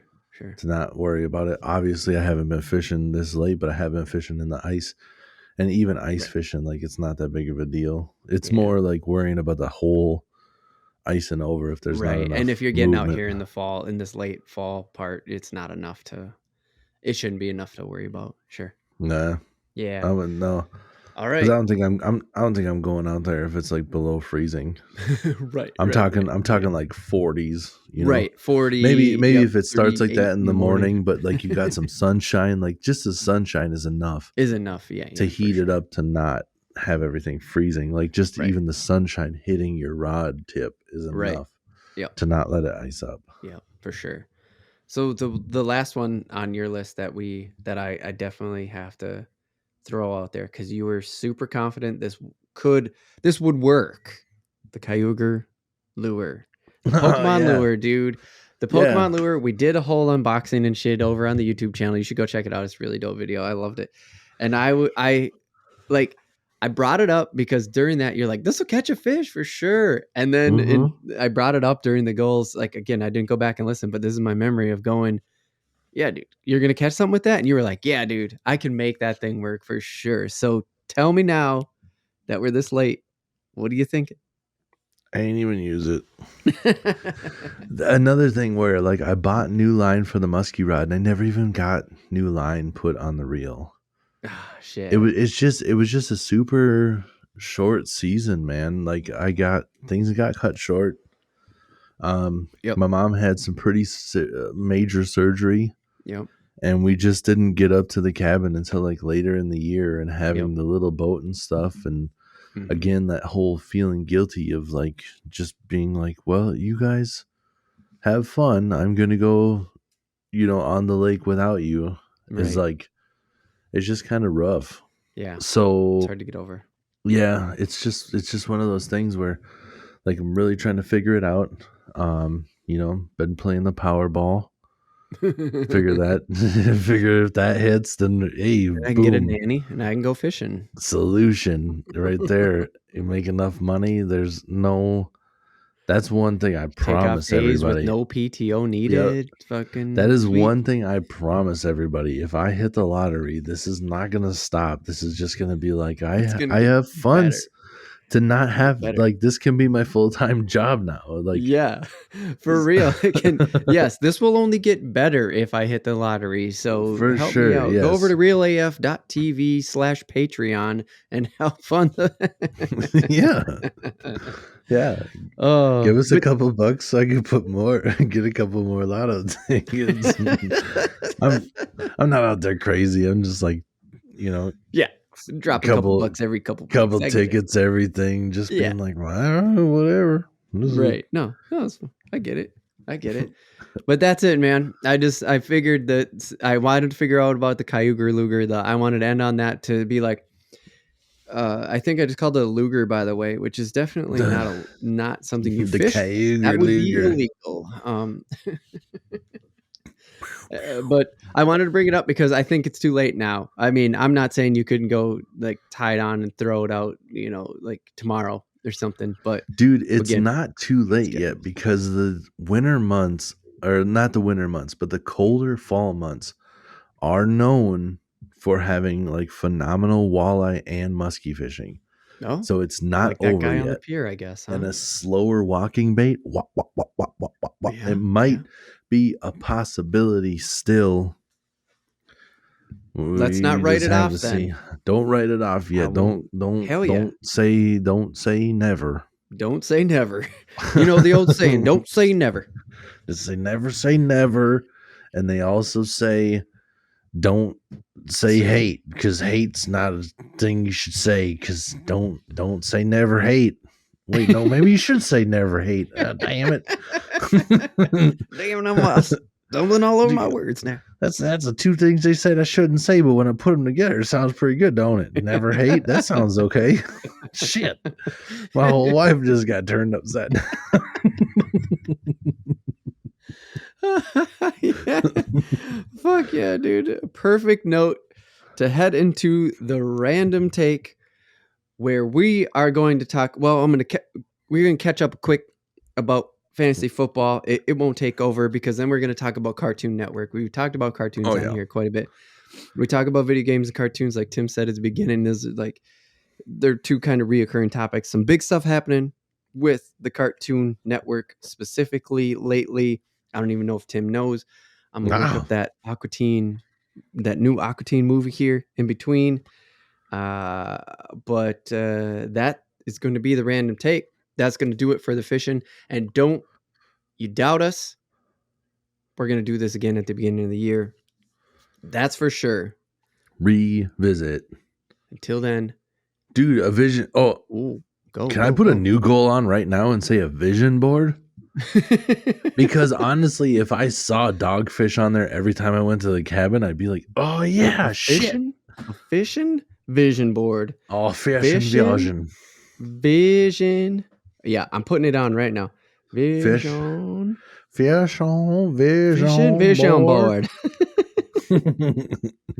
I can't even type it because it sounds too cool. Fisherman in a vision. That's what it says. That's what it says currently, thanks to autocomplete. Perfect. All right, man. Here we go. Into the break. Next thing, we're going to be talking about a little bit of fantasy football and some cartoons. Yo. Welcome to the break, friends and family. This is a ad. It is officially an ad for Monster Bass, and that is realaf.tv/monsterbass. That's right. realaf.tv/monsterbass is an URL that you can follow to help out the Real AF TV podcast. If you go to realaf.tv/monsterbass, that lets Monster Bass know that we from the Real AF TV podcast sent you. And this is where I pass the ball over to Tim to actually talk about what Monster Bass is. I got the rock. All right. So Monster Bass is a subscription website that is awesome. They set you up with a bunch of good gear. If you're a new fisherman, they're going to hook you up with a bunch of stuff that you know works because it's curated by a bunch of fishermen who know what catch fish. And if you're a seasoned angler, they have a lot of cool stuff. I'm getting baits that I don't normally see.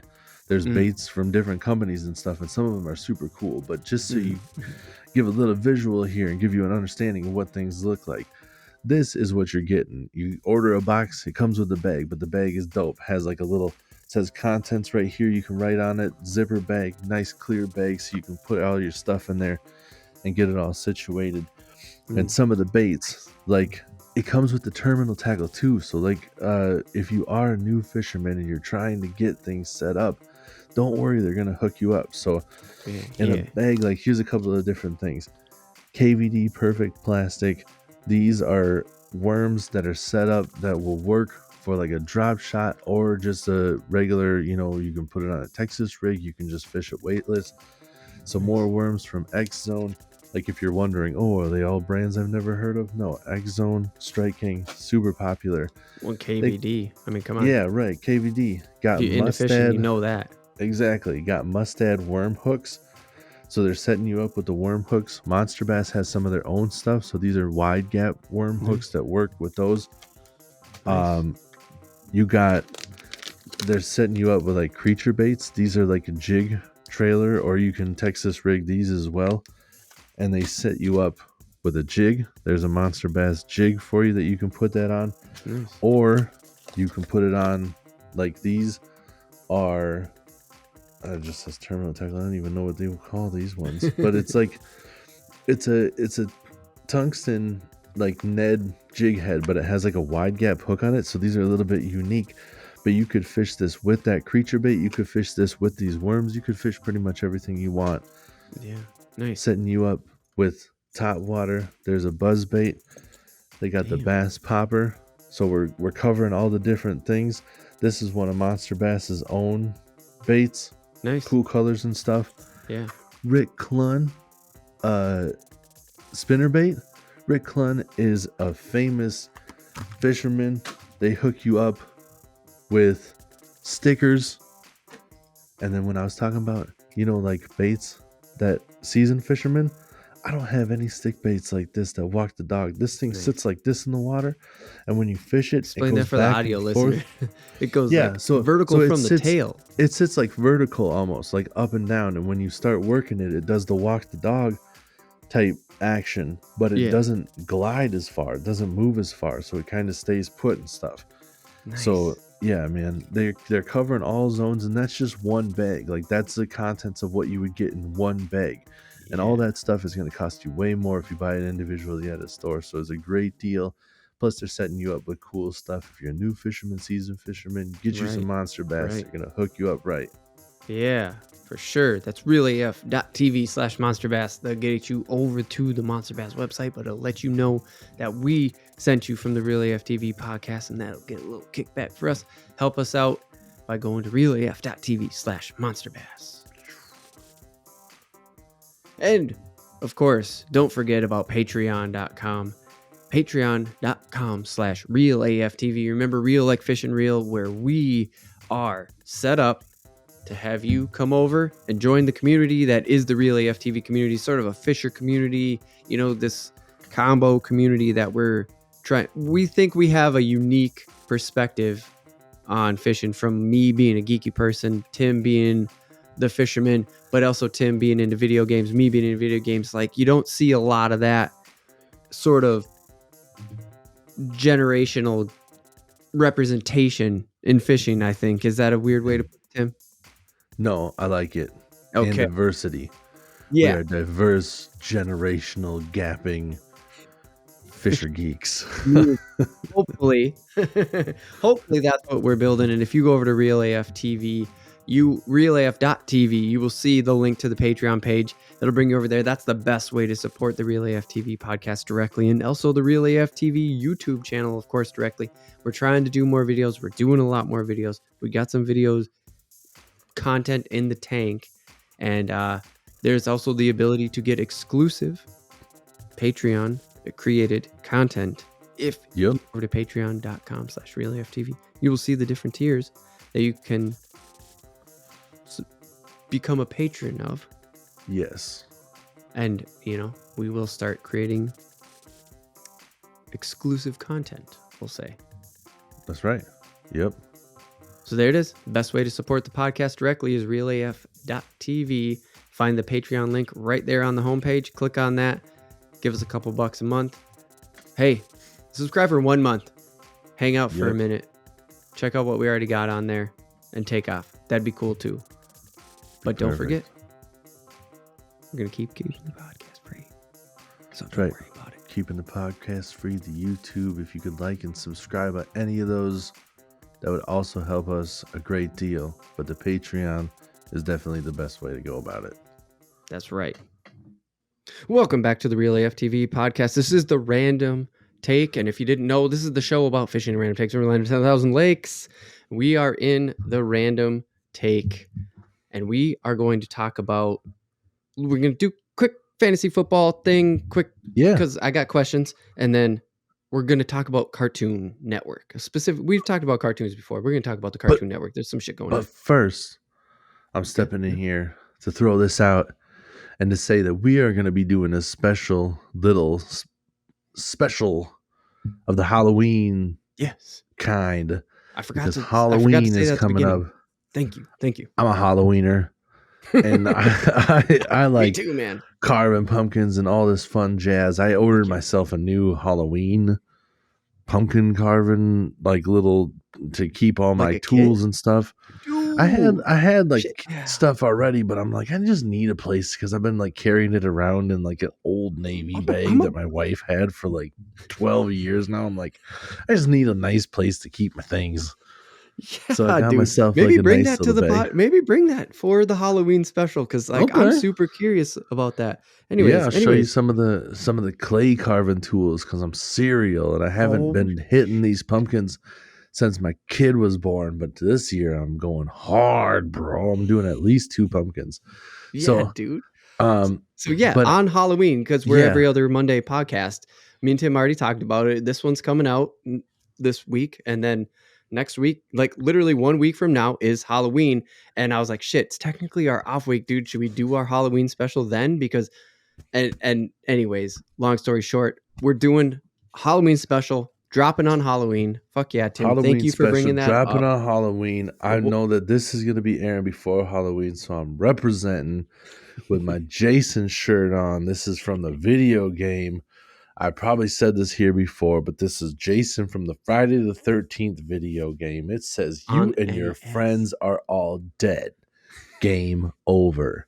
Yes. It's perfect. I love video games. I love horror movies. It's a little bit of a twist between the two of them. It's so good. But I forgot what I was going to say. No. It's okay. I got you. Oh, movies. Yep.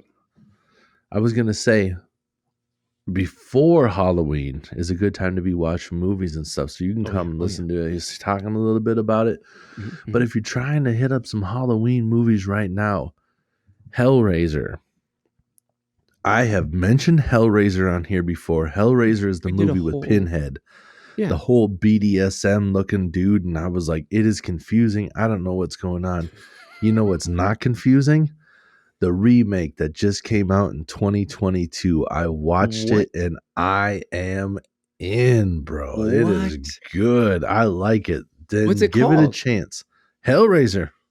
What? They just called it Hellraiser again? It's a reimagining. Like the first one was some dude that's into BDSM trying to bring his mistress back to life. Like she got killed, and every time he sacrifices a person to this box thing, she becomes a little bit more, and there's like a weird makeout scene where she's like a person that doesn't have any skin anymore, and you're like, what the fuck is happening? Those movies are confusing. This one was really well done, I thought, and give it a chance.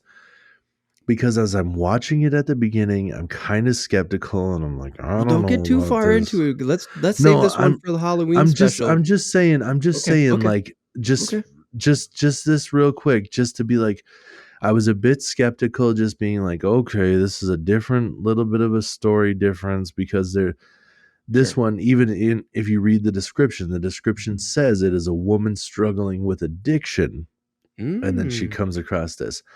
So it's a woman is the lead role instead of a man. She's struggling with addiction instead of this guy that just likes to get like weird ass whipped or whatever.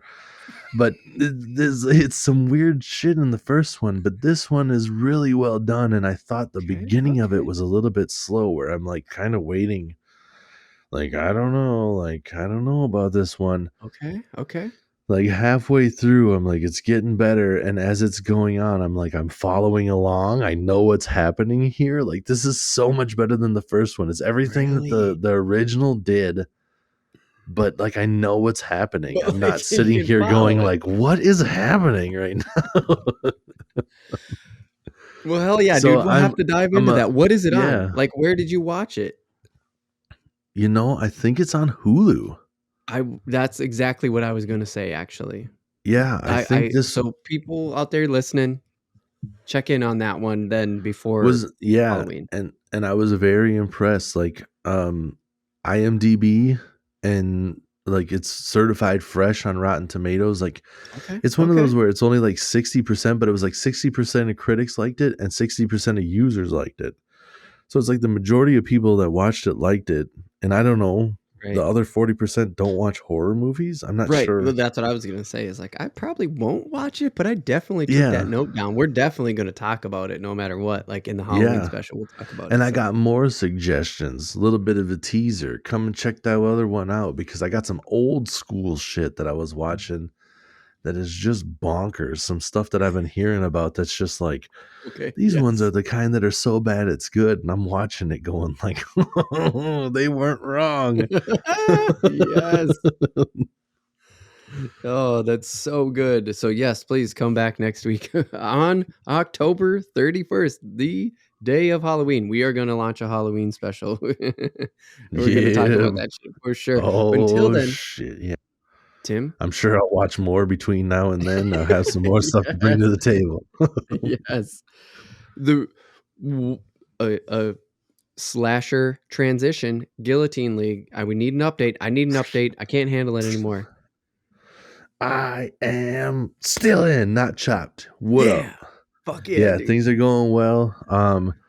The only thing I regret currently is I just picked up a player that nobody else even bid on, and I was like, this is kind of crazy. Okay. Thinking like he is a rookie. He is Chris Olave. He plays for the Saints. The I was Saints. gonna say St. Paul. Like Right. my I brain thought you were just gonna did say that. something Like else. I was like, not "Who's that's Saint not what I'm trying to. It is New Orleans, St. Paul Orleans?" Saints. Yeah. If anybody's listening from out of state, that is our Minnesota minor league baseball team is the Right. St. Paul Saints. So that's why my brain was going there. But the New Orleans Saints, he is a receiver. He's Okay. been doing really good. And he got me 14 points on Thursday. Oh, okay. Put up like Okay. 100 yards and like 7 or 8 catches. So like the only part that I'm saying is like the regret is when you see the waiver wire that you've Uh-huh. put money on it, and I put out like $106 because for those of you that don't know, a guillotine league, just whoever is the lowest scorer each week gets cut. Your team is done, and all of your players hit the waiver wire, so Mhm. everybody has a chance to bid on it. And then there's a fictional amount of money that each person has called fab, and it has two A's in it. It's stupid. It's like future acquisition budget is what it should be, but there's two A's because it's like future acquisition arbitrary. I don't know. There's a second A word. I have no idea what it is. It's stupid. Everybody just calls it fab. You Yep. know what it is if you're in the league. We got $2,500 each person to play with, and you just bid on these players, and whoever has the highest bid gets the player. I bid like $106, assuming because you're trying to play that kind of like a Price is Right. I'm trying to play Ah, Price is Right, where I'm yeah, like, maybe sure. somebody will go 105. I'm gonna go 106. I'm gonna do that one. I'm gonna go Right. $1 above Yeah, them, yeah, yeah. and then screw them over. Nobody bid on him. I could have got him for nothing. So it's like, God damn, it just wasted $100. But also, it's like I can't be too mad at it. I don't understand why nobody else bid on them. For Right, sure, right, there's right, players out there, there are people out there that could use receivers, and you pass them up. And right. now I'm pretty content with where I'm just like, I'm not gonna touch my money. I'm gonna wait. I'm gonna Yep, see how things pan out because yep, I planned yep. ahead. I made some good moves, and Nice, I'm nice. savvy with the notes and the news. I follow a lot of things, so when stuff Yep, breaks, I hear the things and I go pick up players before Right. anybody else can. So I got Darrell Henderson. He's a running back. Currently, he is the number one running back for the Rams because they had Darrell Henderson and Cam Akers splitting carries, and then Cam Akers is reportedly on the trade block. He's not even starting. They decided that they're just not even not starting. He's not even playing. Right. They decided He's they sitting weren't on the going to play bench him right at now. all. Oh, When they shit. decided that they were going to try to trade him for something and they said he wasn't playing anymore, I was just like, well, Darrell Henderson is available because nobody had these guys because they weren't doing real great while they were splitting carries. Oh, So I picked him up. Last week he Cool. scored a touchdown and got like, I don't know how many yards, but a touchdown plus yards is good enough. Right.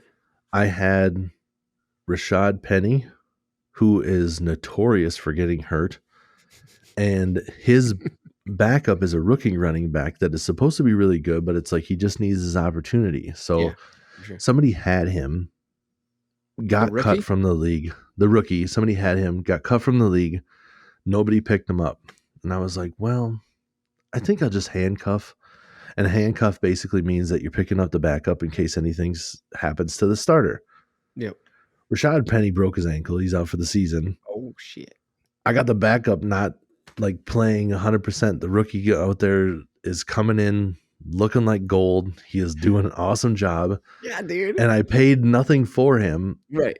So I have two stellar running backs, plus my first round pick was a really good tight end, and my second round pick was a running back that should have been a first round pick because Alvin Kamara is who I got with the first round pick, but he was a second round pick because there's a looming like maybe he'll get suspended thing over his head.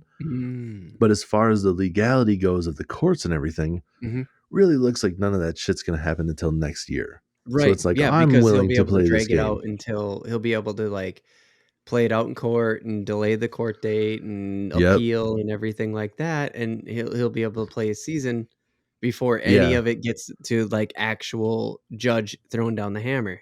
Yeah, exactly. Yeah. So right now, because I picked up that receiver, I have 3 really good running backs. I have a really good quarterback. I have,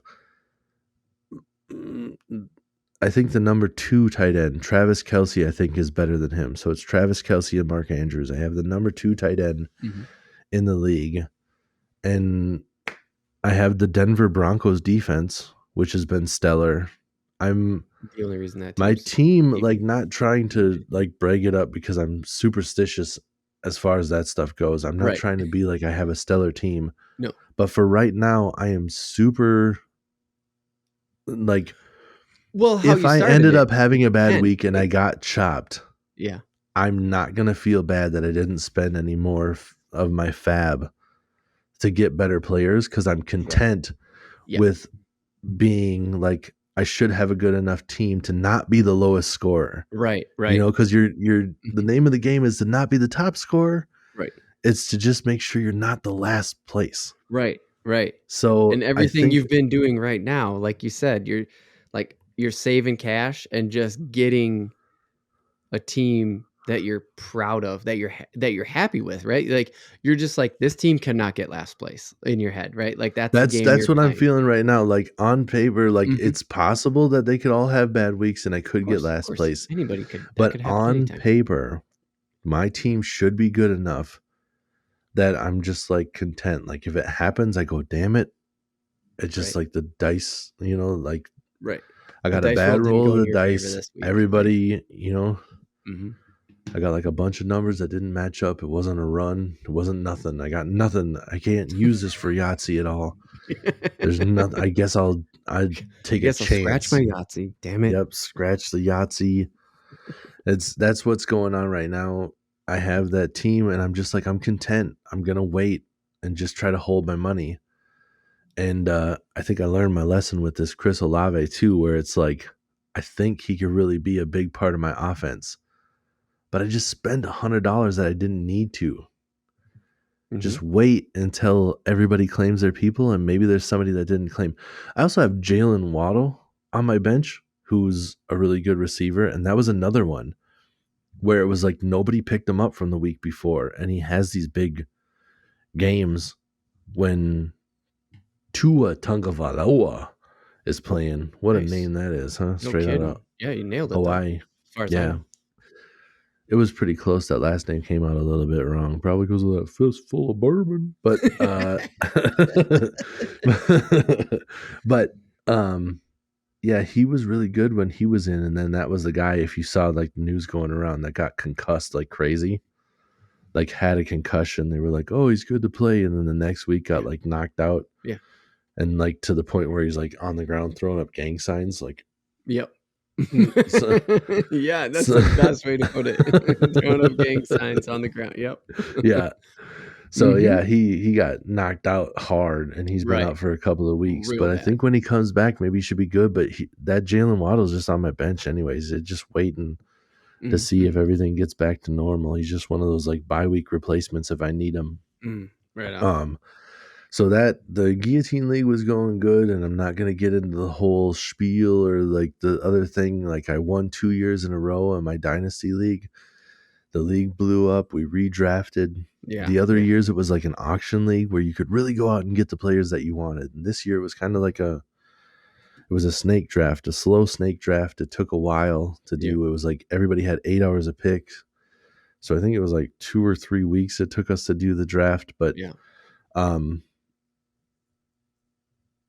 Things have gone very poorly over there. I have the worst record in the league. Damn. Mainly because What's the worst? my main running back has been out a couple of weeks to start the game or start the season. Started playing, and then this last week he sat out because he said he had some knee tightness. It's J.K. Dobbins. Mm-hmm. J.K. Dobbins had a pretty bad leg injury where he ended up tearing like his ACL, MCL, and his hamstring like tore from. So it was like everything. Shit. Yeah, everything like related to his knee was like tore. Toast. So it was like about as worse, like about as bad as you could get. So it took a long recovery time, and I'm like, okay, but when he comes back, he'll be fine. And he came back, played a couple of games, said he felt some tightness, and just today they said that he had some orthoscopic surgery, and he's out for another 4 to 6 weeks. Jeez. My quarterback week 3 broke his ankle. He's out for the season. Shit. So I've had poor luck, but today I made a decent trade randomly I had one of the stud running or rookie wide receivers, and this guy is a Green Bay fan. So he was willing to pay up to get the backup running back for Green Bay, who could be a stud down the road if the starter ever leaves. I don't know how long that's going to take, but he offered me a stud running back that has a tore ACL. So it's like my season's almost over. I can wait till next year. Right. So a stud running back, that guy's backup. So I'll have him to be able to start right now because he'll be the starting running back and a first round draft pick. Oh. So nice. I kind of set myself up nicely for next year, but yeah, I'm almost throwing in the towel already and trying to make moves. Well, my record is 1-5. Things have just gone poorly for me. I started the Miami quarterback last week, who was their third string quarterback, but because I had a hurt quarterback, like I've just been trying to stream, and I was like, they're playing us, the Minnesota Vikings. Yep. And our secondary has not been playing well. And I knew this kid could run too. Oh. So I was like, he's got that Konami code. I'm going to get some of these things. Dude hits somebody else's helmet as he's trying to throw in the first quarter. And he only plays like half a first quarter for me. And then he's out the rest of the game.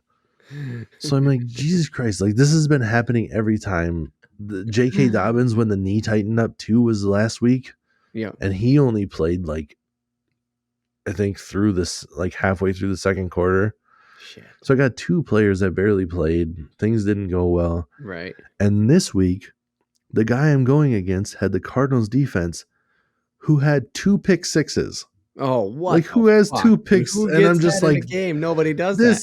this season is over. Like I am jinxed. I cannot do anything right. There's nothing I can do. So Hey, I'm you win so when twice, you gotta lose some, you know? yeah, so when this guy is like, will you take an injured player who should be really, really good Right. and a first round draft pick plus a guy for 2 current players I can use? And I said, yep.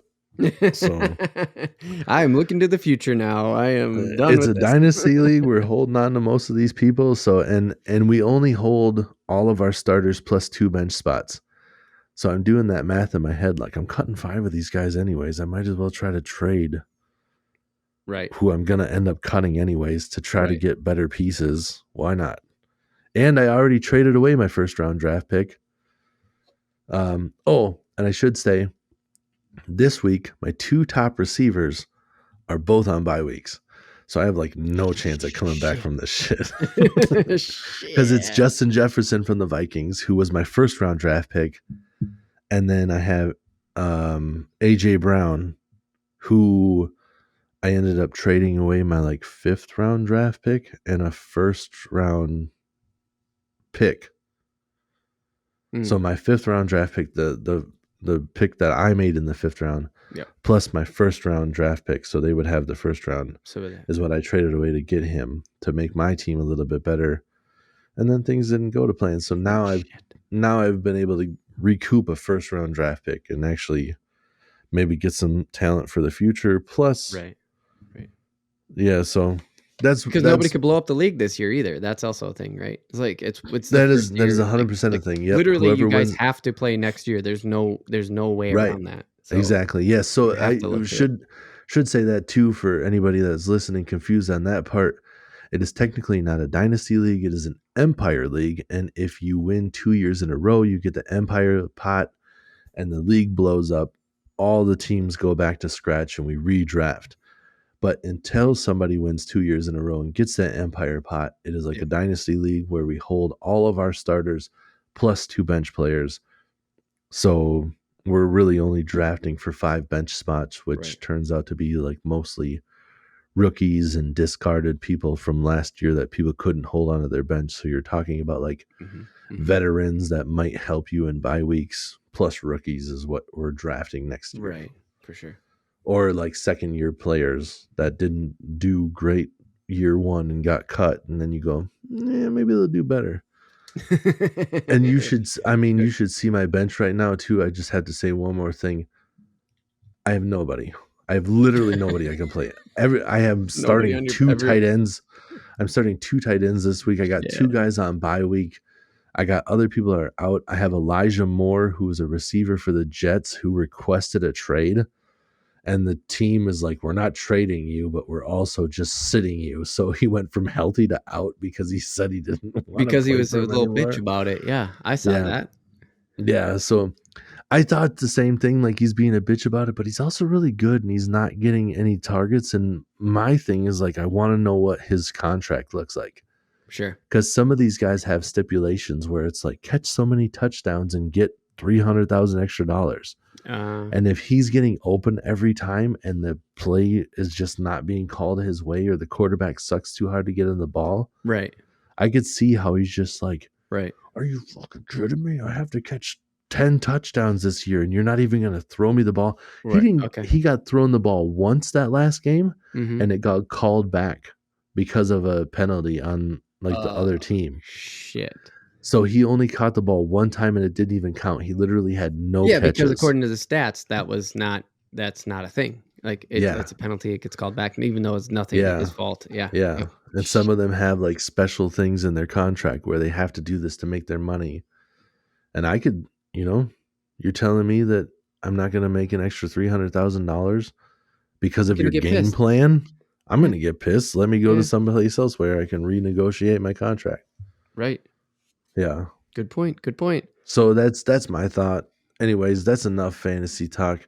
That's what's going on. Yeah. Hey, Guillotine League seems to be okay. Hanging in there, Other league is horseshit. Yeah. Guillotine League, Guillotine was the one that I wanted to kind of do more updates on because I know that it's dangerous. Right. So it has that level of danger throughout the year. Yeah. And last week, again, like your purpose is to not be the last. So scoring high doesn't really matter. Right. But I Right. was the second highest scorer. It was like one other guy and me. So like that's Nice. why I'm like I'm That's why you're content right feeling now. comfy too, right? I'm up on that. I'm close to the top as far as it goes right now. And this week Right. I am the top scorer. There's only one game that's gone on, but my two guys both got me like 14 points.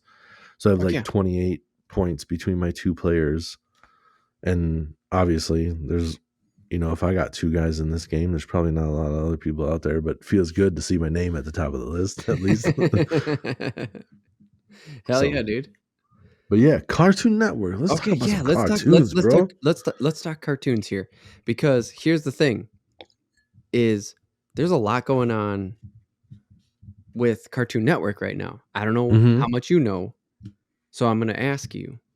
Do you know about Warner Brothers and Discovery and all this stuff that's going on?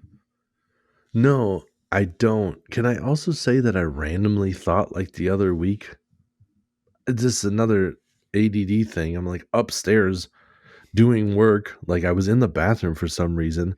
Yep. And I randomly think about like, remember when there was those stupid shirts that had the WB on it and underneath it was like Warner Brother? And I was like, Yeah. oh, Yeah. how stupid was that? And just like I remember that. randomly, I'm like trying to clean the bathroom and I just go, that was a stupid shirt, huh? Yep, it was. Because above it also said like if you see the cops like half the time. Yeah, exactly. It was just some stupid shit. And then like, oh, it looks like the WB from far away, but when you get close, it's actually Warner Brother. Yep. But it's like kind of stupid anyways, like to just rep the WB. Yeah, that's some 90s shit, and it came out in like the mid 2000s, and you're like, what? Yeah. That's like some 90s humor. I don't know. It's whatever. Yes. Some shit you saw at the Mall of America right when it first came out. Look at these funny shirts. This mall has everything. When really that shit was reserved for the fucking county fair. Like it shouldn't have been. Yeah, or Spencer's Gifts. Yeah. Oh man, but no, I haven't heard about this. So they have. Yeah, dude. Like there's a lot going on. So first of all, like Warner Brothers and Discovery are now like merged. Discovery made a huge bid to buy out a bunch of Warner Brothers Entertainment. Apparently Discovery is doing fantastic. Oh yeah, that's the opposite way of what I was gonna guess. Yeah, and because isn't Warner Brothers like still a big studio for movies and stuff? Aren't they the ones that like put out most of the DC stuff? They own DC just like fucking Disney owns Marvel. Weird, dude. That's my and correct me if I'm wrong in the comments. Please go over to realaf.tv/contact and just fucking email us directly and let me know. But or put it in the YouTube. Even better, put it in the YouTube comments and let me know if I'm wrong. But I'm pretty goddamn sure of that, because think about this. Yeah, every DC movie is a Warner Brothers movie. Yep, I think so. And I believe that is because not of a deal, but because of the fact that they actually own the DC, because the CW, also a WB product, all of the DC shows, Flash, Supergirl, shit like that, that's all Warner Brothers, right? I guess Warner Brothers owns HBO in some way, or did own HBO in some way. They're part of the deal because Discovery Plus and HBO Max are talking about merging in 23. Oh, so Discovery Plus and HBO Max, I don't know, what are they going to call it? Discovery HBO? I don't know. They're talking about merging it. That sucks, because that means I'm going to have to pay $10 to get Discovery Plus instead of the $5 that I pay now. But Cartoon Network is part of the WB acquisition. But what this all did is it merged it under Discovery. So like the guy from Discovery basically is like, here's a shitload of money. Also, you guys are hemorrhaging money. And I'm about to fucking bring down the guillotine to go back to the football thing. Yeah. And so like his deal was basically like, I'm going to buy you out, and then I'm also going to make you efficient. And by efficient, he means I'm going to cut the fucking shit out of what you're doing. And so like there was a Batgirl movie, canceled it. Oh, got rid of really? it. Yeah, he just got rid of it. They probably saw it and knew it was a piece of shit. Because when was the last time you seen a good DC movie? Joker. The Joker was good. Yep. It's all that dark shit. The dark Yeah, shit is good. When they try to be serious about it, it doesn't go well. no. Superman. I never saw Aquaman, but I didn't hear a lot of good things about Yeah, it. Aquaman's only okay. I bought it for my wife, Yeah. Jason Momoa thing. There was like the Justice League, but that's one of those like where Yeah. it's like where it's Marvel stuff where you have to see Yep. all of it. Yep. And Marvel's good enough that I've saw all of it, so I can go watch like the Infinity Ward where it's like all of Right. them together. And Yep. Justice League comes out, and I'm just like, I'm not gonna follow along if I don't watch any of these other ones, and I'm not really looking into watching any of this other bullshit. Yeah, dude, So for real. That's yeah, the problem. It's just like it's these DC movies. They just don't even seem to. They just don't seem to do well, and so like, yeah, it's been a rough. I think a rough deal for them. So yeah, I really do think that is one of the big things that this Discovery exec has come in and got cut. So to sidestep all of the like layoffs and shit like this, we can't totally sidestep it, but this guy came in and he's like, I'm making cuts, and that's just going to happen. So Discovery now owns, or I don't know, whatever the merger, however you want to say it, right? There's yeah, WB, there's WB Animation, there's Cartoon Network, Hanna-Barbera's under all that now. Hanna-Barbera, freaking Yogi yeah. Bear and All the old Scooby-Doo. school. Yeah. Yep, I Yeah, all them remember. properties. Yep. Good I shit. remember. Yeah, I can't think of any of the other ones right now, but I know everything that it has in under that umbrella. Hanna Yeah. Barbera is like all the old school cartoons that Dude, isn't Boomerang. Looney Like the Tunes. Boomerang network back in the day. Did you get that? Did you see that ever? I know what it is. Yeah. I didn't get it, but like I had, it was like that renting a car with the Sirius thing. Like you go to a hotel that has Yeah. cable, and Right. I'm like, Yeah, oh yeah, yeah, shit, yeah, I get yeah, to yeah. watch Rugrats or I get to watch Boomerang. Like I see Right. this stuff, Yeah. early 100%. morning before we go out and do anything. I'm turning on the TV just to be like, Yep. look, it's a cartoon I've never seen before. This is awesome. Like What was just losing Boomerang my again? shit. My 68? parents are, Hell yeah. my parents are, I remember that being the thing too, where my parents are just like, let's go to the pool. And I'm like, I am busy watching a cartoon I've never seen before. Haven't you seen this episode? How are these teenagers going to catch this spooky Yeah. ghost thing? I've been to a pool before. You guys don't have this channel at home. It's like, yes, I'm going to go swimming, but can you give me 5 minutes to finish But I this want to see cartoon, please? Yeah, if these meddling teenagers solve the mystery. I'm learning. This ghost is freaking me out. I gotta get to the conclusion. Ah, shit! It was just an old white man. It's always an old white man. Every single time. Every time. I don't have nothing to worry about. Although that might be creepier. If I see a ghost in my house, don't worry, it's an old white man. Oh no. Oh, That's wait, not that's worse. that's not better. I don't know if a ghost can touch me. Old white Right. man, he can definitely touch me. So Cartoon Network got wrapped up in all this, right? And so the big deal, how they're making the news right now, is Cartoon Network just went through a bunch of layoffs. Yeah, okay. And Cartoon Network is absolutely insane. We know that. We grew up on Cartoon. Yeah. Like, I don't know. We were highly influenced to say grow up. I don't know. Like, dude, put I would say, however grow up is yeah, framed anymore. But like, for real, it influenced, made highly influenced. highly influenced. I don't know if necessarily like influence is even the key. Like it was it was like it Yeah, you're spoke right. to my soul. It was like It was just really relatable, right? Like there was just that was the shit I wanted to watch. for me, it was like I enjoy this random my sense of humor, say that backwards, but my sense of humor has always been like I like to see like the jokes I don't see coming are the ones that get me the hardest. Yes. And random humor also got me, especially when I was younger. Yep. When I didn't see the stuff going my way. Right. like where I thought it was going to go, it hit me harder. Yeah, for sure. And that's almost all Adult Swim was, except for Right. like the anime and stuff. I didn't really do much of the Sure. anime, but when it And was that all wasn't the even Cartoon comedy, Network, right? That was just them buying that shit from Japan anyway. right? Yeah, I don't know They're just exactly how buying it they and got it. airing It it, it like definitely did see it, but like even some of the anime I still watched because it was so random. sure. And then because it was like subtitled, I don't know if it was spoken differently in the original, but like when they said the stuff, the timing seemed off, the dialogue seemed weird, and the random ass stuff that happened in it, you were just like, what is going on? And it didn't happen with a lot of them.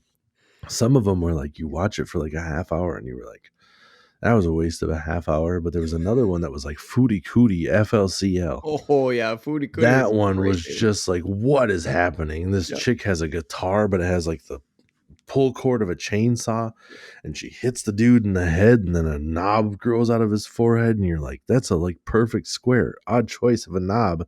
And then that knob becomes like a giant robot, and the Yeah, dude. girl has a Vespa scooter that's just like blowing other cars off the road as she's flying by, and you're just like, Yeah. what is What this? the fuck is I don't know going what's on here? going on. Like, anime most of the time is not my jam, but this one, and they try to make it like all serious at some points. Like the girl's like walking up to him and Yeah. like touching his leg, and he's like, "Ugh," and they show that like weird cross vein on his forehead, and he's like, half getting a boner, and then she like smashes him in the face with her chainsaw guitar, and you're like, what is happening?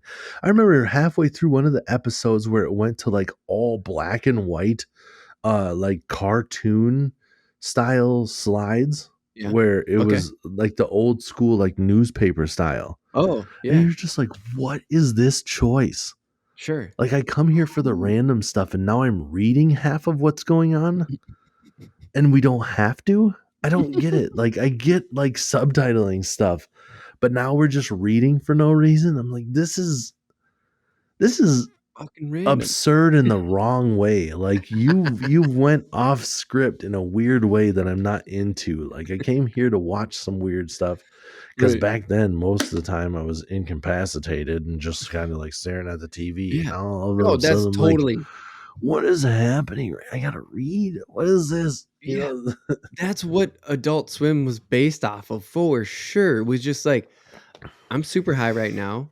I'm really drunk right now. Whatever. I'm high and drunk, and I just want to watch some crazy shit go down. Yeah. And it was a thing that sober people were making. Right. Presumably, sober Yeah. people were making because it was fucking hilarious. And Maybe maybe what? sober. Right, I Maybe. know. That's what I said. Presumably, they were going to Yeah. work sober, but but it was fucking wild stuff. And so now everybody's just like, oh, they're laying off all these people from Cartoon Network, and it's gonna be, they're laying off a bunch of diversity, and they're laying off all these people who did this, this, and this. Dude, Cartoon Network. I didn't realize it, but like Powerpuff Girls, Ben 10, Adventure Time, Ed, Ed and Eddie. This is all Cartoon Network stuff. Oh yeah. This aside from the Adult Swim that we were talking about, like the Adult Swim stuff that we're talking about. I mean, we've talked about Rick and Morty at end. Obviously, Oh Rick and yeah. Morty's not going anywhere. I mean, come on, to cut Rick and Morty, you'd be a fucking moron. But that shit is going hard right now still. Yeah. For But sure. where I'm going is like, there's just all this uproar, right? Because this guy from this Discovery exec was just like, WB Animation and Cartoon Network are now just becoming one operation. And that means that there's too many people. Oh. So to Yeah. me, even reading articles on it, it was just like, oh yeah, we got to get rid of like a bunch of executives. It just sounded to me like there was a bunch of management that had to go. It Mm. didn't sound to me like a bunch of the writers were getting cut. It didn't sound to me like a bunch Yeah. of the animators were getting cut. It sounded to Well, me that like there's no need for two executive producers on Ed, Ed and Eddie anymore. And they're right. not, he didn't even kill the brand. Just so Well, you know, like probably Cartoon Network is still a thing. yeah, and maybe never. maybe the executive producer was never needed in the first place. and what happens Sure. in some of this stuff, because I've listened to so many podcasts and I've heard so many comics and people that are Yeah. just like Hear me. Let me put hear out me. their YouTube and do other stuff, and they're just like, it's so nice to be out on their own, is Right. because these Yeah. executives are Yeah. always trying to put in their 2 cents, because if they're not, then what are they there for? Right. So they're just putting in their Yeah. 2 cents to try to change things for no reason at all. Yeah. When the creators made something that was awesome and it should just be able to be put out like it is. Sometimes an executive Right. producer has a good thing, and I'd really enjoy it if there were executive producers that were out there to just be like, all right, I bring something different to the table. What if you did this? You Right. think that would work? And just to Right. give somebody a different perspective for them to just be like, oh yeah, that sounds kind of cool. Yeah, I think we could do that. Instead, they're just like, no, I don't like that. I don't think that would go. I think you got to do that. I think you got to, or just like random, Right. like Rick and Right. Morty. Does the bug man with the 4 legs, does he have to have 4 legs? I think he should have 6 and he should be blue. And then they're just like, what? And it's just like, yeah, I mean, if he's yellow, people might get offended or whatever. And they're just like, what the fuck is this happening? Who is this guy? And he's just like, he's the executive producer. And he had nothing to say. Right. But he You're like, had to fuck. throw in that stupid little piece, because if he doesn't, why is he here? What is what is he actually doing? Yeah. And hopefully that's one of those things where they're just like, yeah, your job is bullshit, because really, why are some of these guys here? And like I said, if you're legitimately brought in to be like, here's a fresh take on things, take it or leave it. Right. And the studio can be like, your input, because we know you're a creative person and we've seen what you can do, is valuable, whether it makes it or it doesn't make it. Right. We just want you guys to work together and toss out some ideas and stuff. Yeah. And instead, there's that executive producer that's just being like, I have to be validated. And the studio's like, why aren't you validated? You're not validated. You get the fuck out of here then. Right. So that maybe that's what happened where they cut him. I don't know. But some of that shit is like bonkers, where it's like people just putting in their 2 cents for whatever.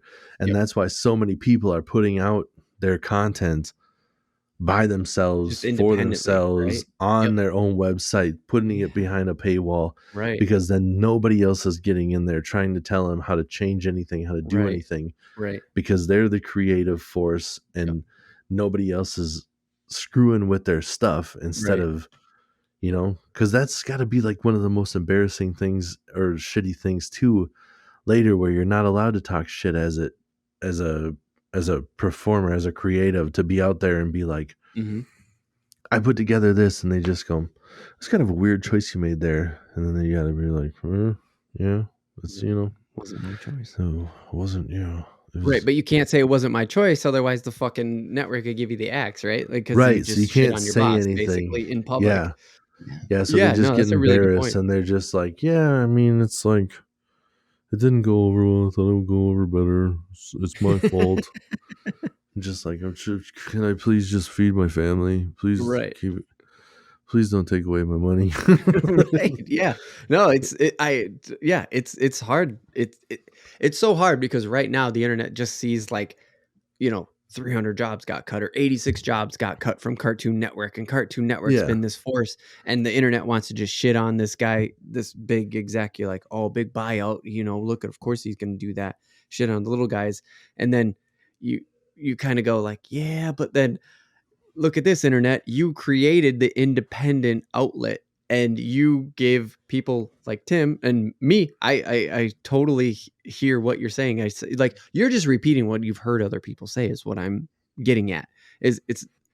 You're not saying that these people who are getting cut are worthless people. You're saying, I listened to enough independently released media on the internet to say, yeah, there's a lot of executives that are just fucking extra baggage.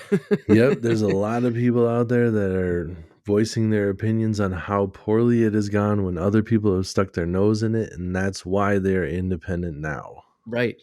Yeah. And hopefully that's the case, because again, they're not like this merger is not killing the Cartoon Network. They're Right. not giving it the axe. It's still a brand. It's still technically working on all the stuff. Like there's been no mention of Yeah. cancellations of anything yet. They're just merging it into WB Animation, which was Right. just another animation brand, right? And Well, they're right. bringing And them I mean, together now. if WB has DC and Cart- like all the Cartoon Network, I mean, yeah, it seems like it's just this massive combination of like all these different things to be able to even compete with Disney, because right, Disney has Marvel plus all their cartoons right, plus this other stuff. right. So Discovery, also, if you're looking for a name, Discover HBO sounds pretty good.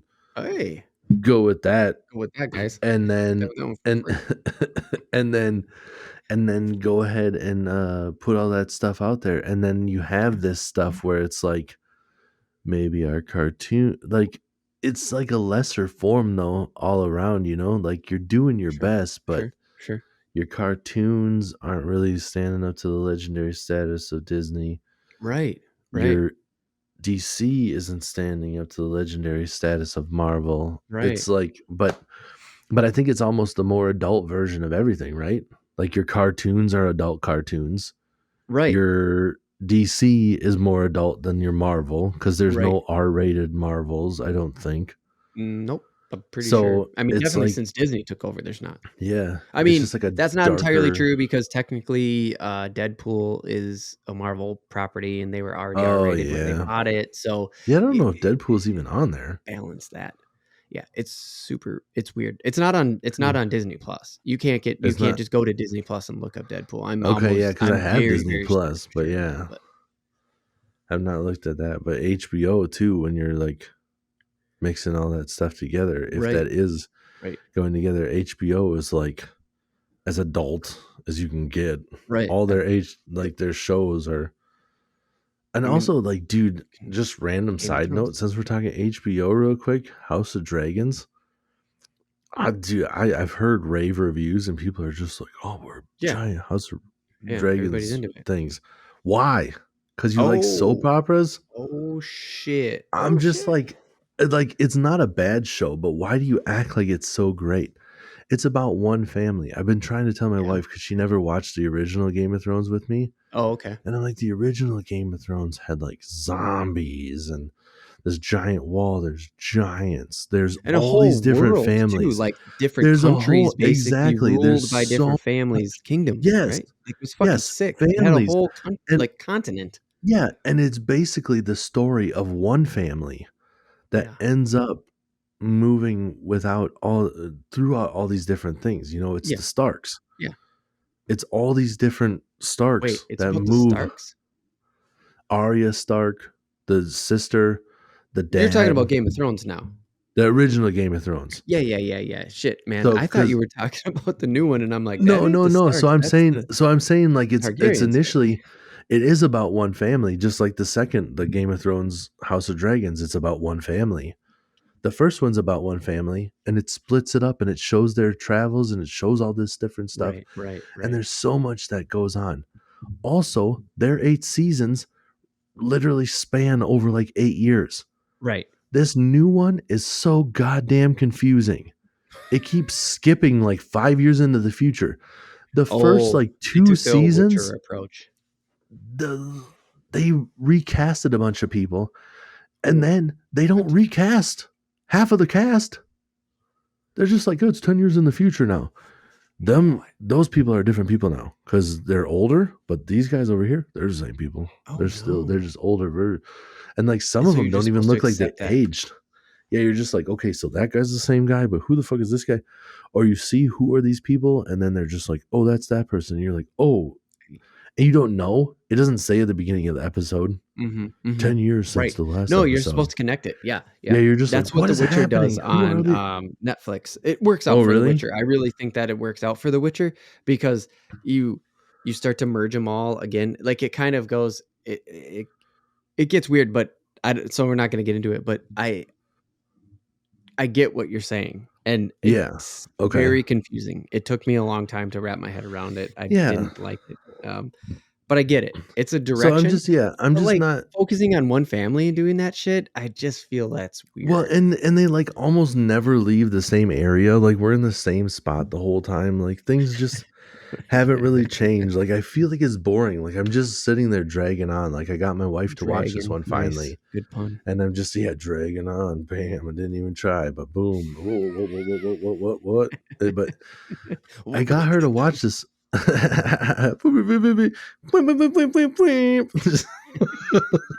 Oh, what? I don't know what's going on. Fistful of bourbon, y'all. Y'all. I've been saying y'all lately too. What's that all about? I don't know. Fistful of bourbon. Keep coming back to that. But I got my wife to finally watch this one with me, and it's like the whole time I've been trying. Like I just feel like this one's. You should have watched the last one with me. You should have. That's what I just keep saying. And Right, people right. like this one, and I don't really get it. I don't That's think good it's to know. bad. I think it's Right. starting to get better. I really think I'm not going to try to give any spoiler alerts, but I really feel like we're starting to come into something now. Yeah. But we're like to the 8th episode. Like the season's almost over. Like it took almost a full season before we started getting to like where I'm like, okay, it's feeling better now. And there's a couple Yikes. of parts where people are just like, that was intense. Can you believe that scene? And I'm like, that was crazy, but it was just a crazy scene amongst all this other bullshit. It's right, your right, right. storyline They wasn't just good enough weaved to. in something decent. Like, Yeah, dude, I find myself having to put on subtitles all the time because I'm like, I don't know what the fuck they're even talking about. because they're speaking in their like European They're accents, they're right? old school English. I didn't have that Yeah, problem I with had the that trouble last with. Game of Thrones. I did in that one, so I Did you? fuck this one then. Even when Yeah. even when Discovery and HBO merge, and I don't cancel my Discovery Plus, fuck that. I Well, I don't think think I'm gonna watch it.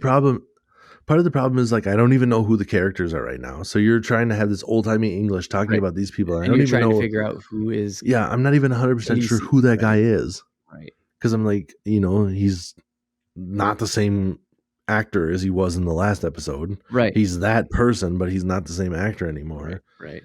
And it's just like I don't know. So So fuck that. But good. it's like the Shakespeare thing, like the old one. Mhm. Like Shakespeare is good enough that like you don't know what the hell they're talking about, but you still get it. Yeah, for sure. Like we went and saw the Comedy of Errors in high school Yep, in a play, yep, and when you see it acted out, you're like, it's such old timey wording. yep, I don't know what's happening, yep. but I'm still laughing at the Comedy of Errors is what it was. I'm still laughing at it. I'm still Right. following along, even though Yep, I don't know you what still they're get it. talking about. Yep, even though it's It was super hard like, to understand the yeah, dialogue. yeah, it was well enough acted, and it was well enough like the way everything was moving that you could follow along in the original Game of Thrones. And this one, I'm like, it's just a bunch of people sitting at a table, and I'm like, so I'm 100% left to just understand the dialogue. Yeah. Like your acting isn't helping me along. So yeah, not a fan of that one. All right. Well, shit. That really brings us to the end of that topic. Yeah. It's long enough. We talked first half, we talked fucking fantasy football. We're talking about Cartoon Network now. And we got Yep. in because the whole merger, I mean, that's probably actually what I'm gonna call this is the WB like Discovery merger thing, because that's really what it came down to, because the cartoon thing. But before we exit, Tim, I promised Yep. I would look it up. There is a new Aqua Teen movie. And guess what, dude? Yeah. It's like 2 weeks away. What? November 8th, dude. Oh, does it have a name? It does. So there's a new Aqua Teen movie, and it's coming out on November 8th. Here's the thing. Straight to DVD, What's it called? straight to digital, whatever. Like November 8th, you're just going to be able to get it. There's no theaters, and it's just called Aqua Teen Forever. Forever. Yeah, that's it. It's Aqua Teen Forever, Plantasm.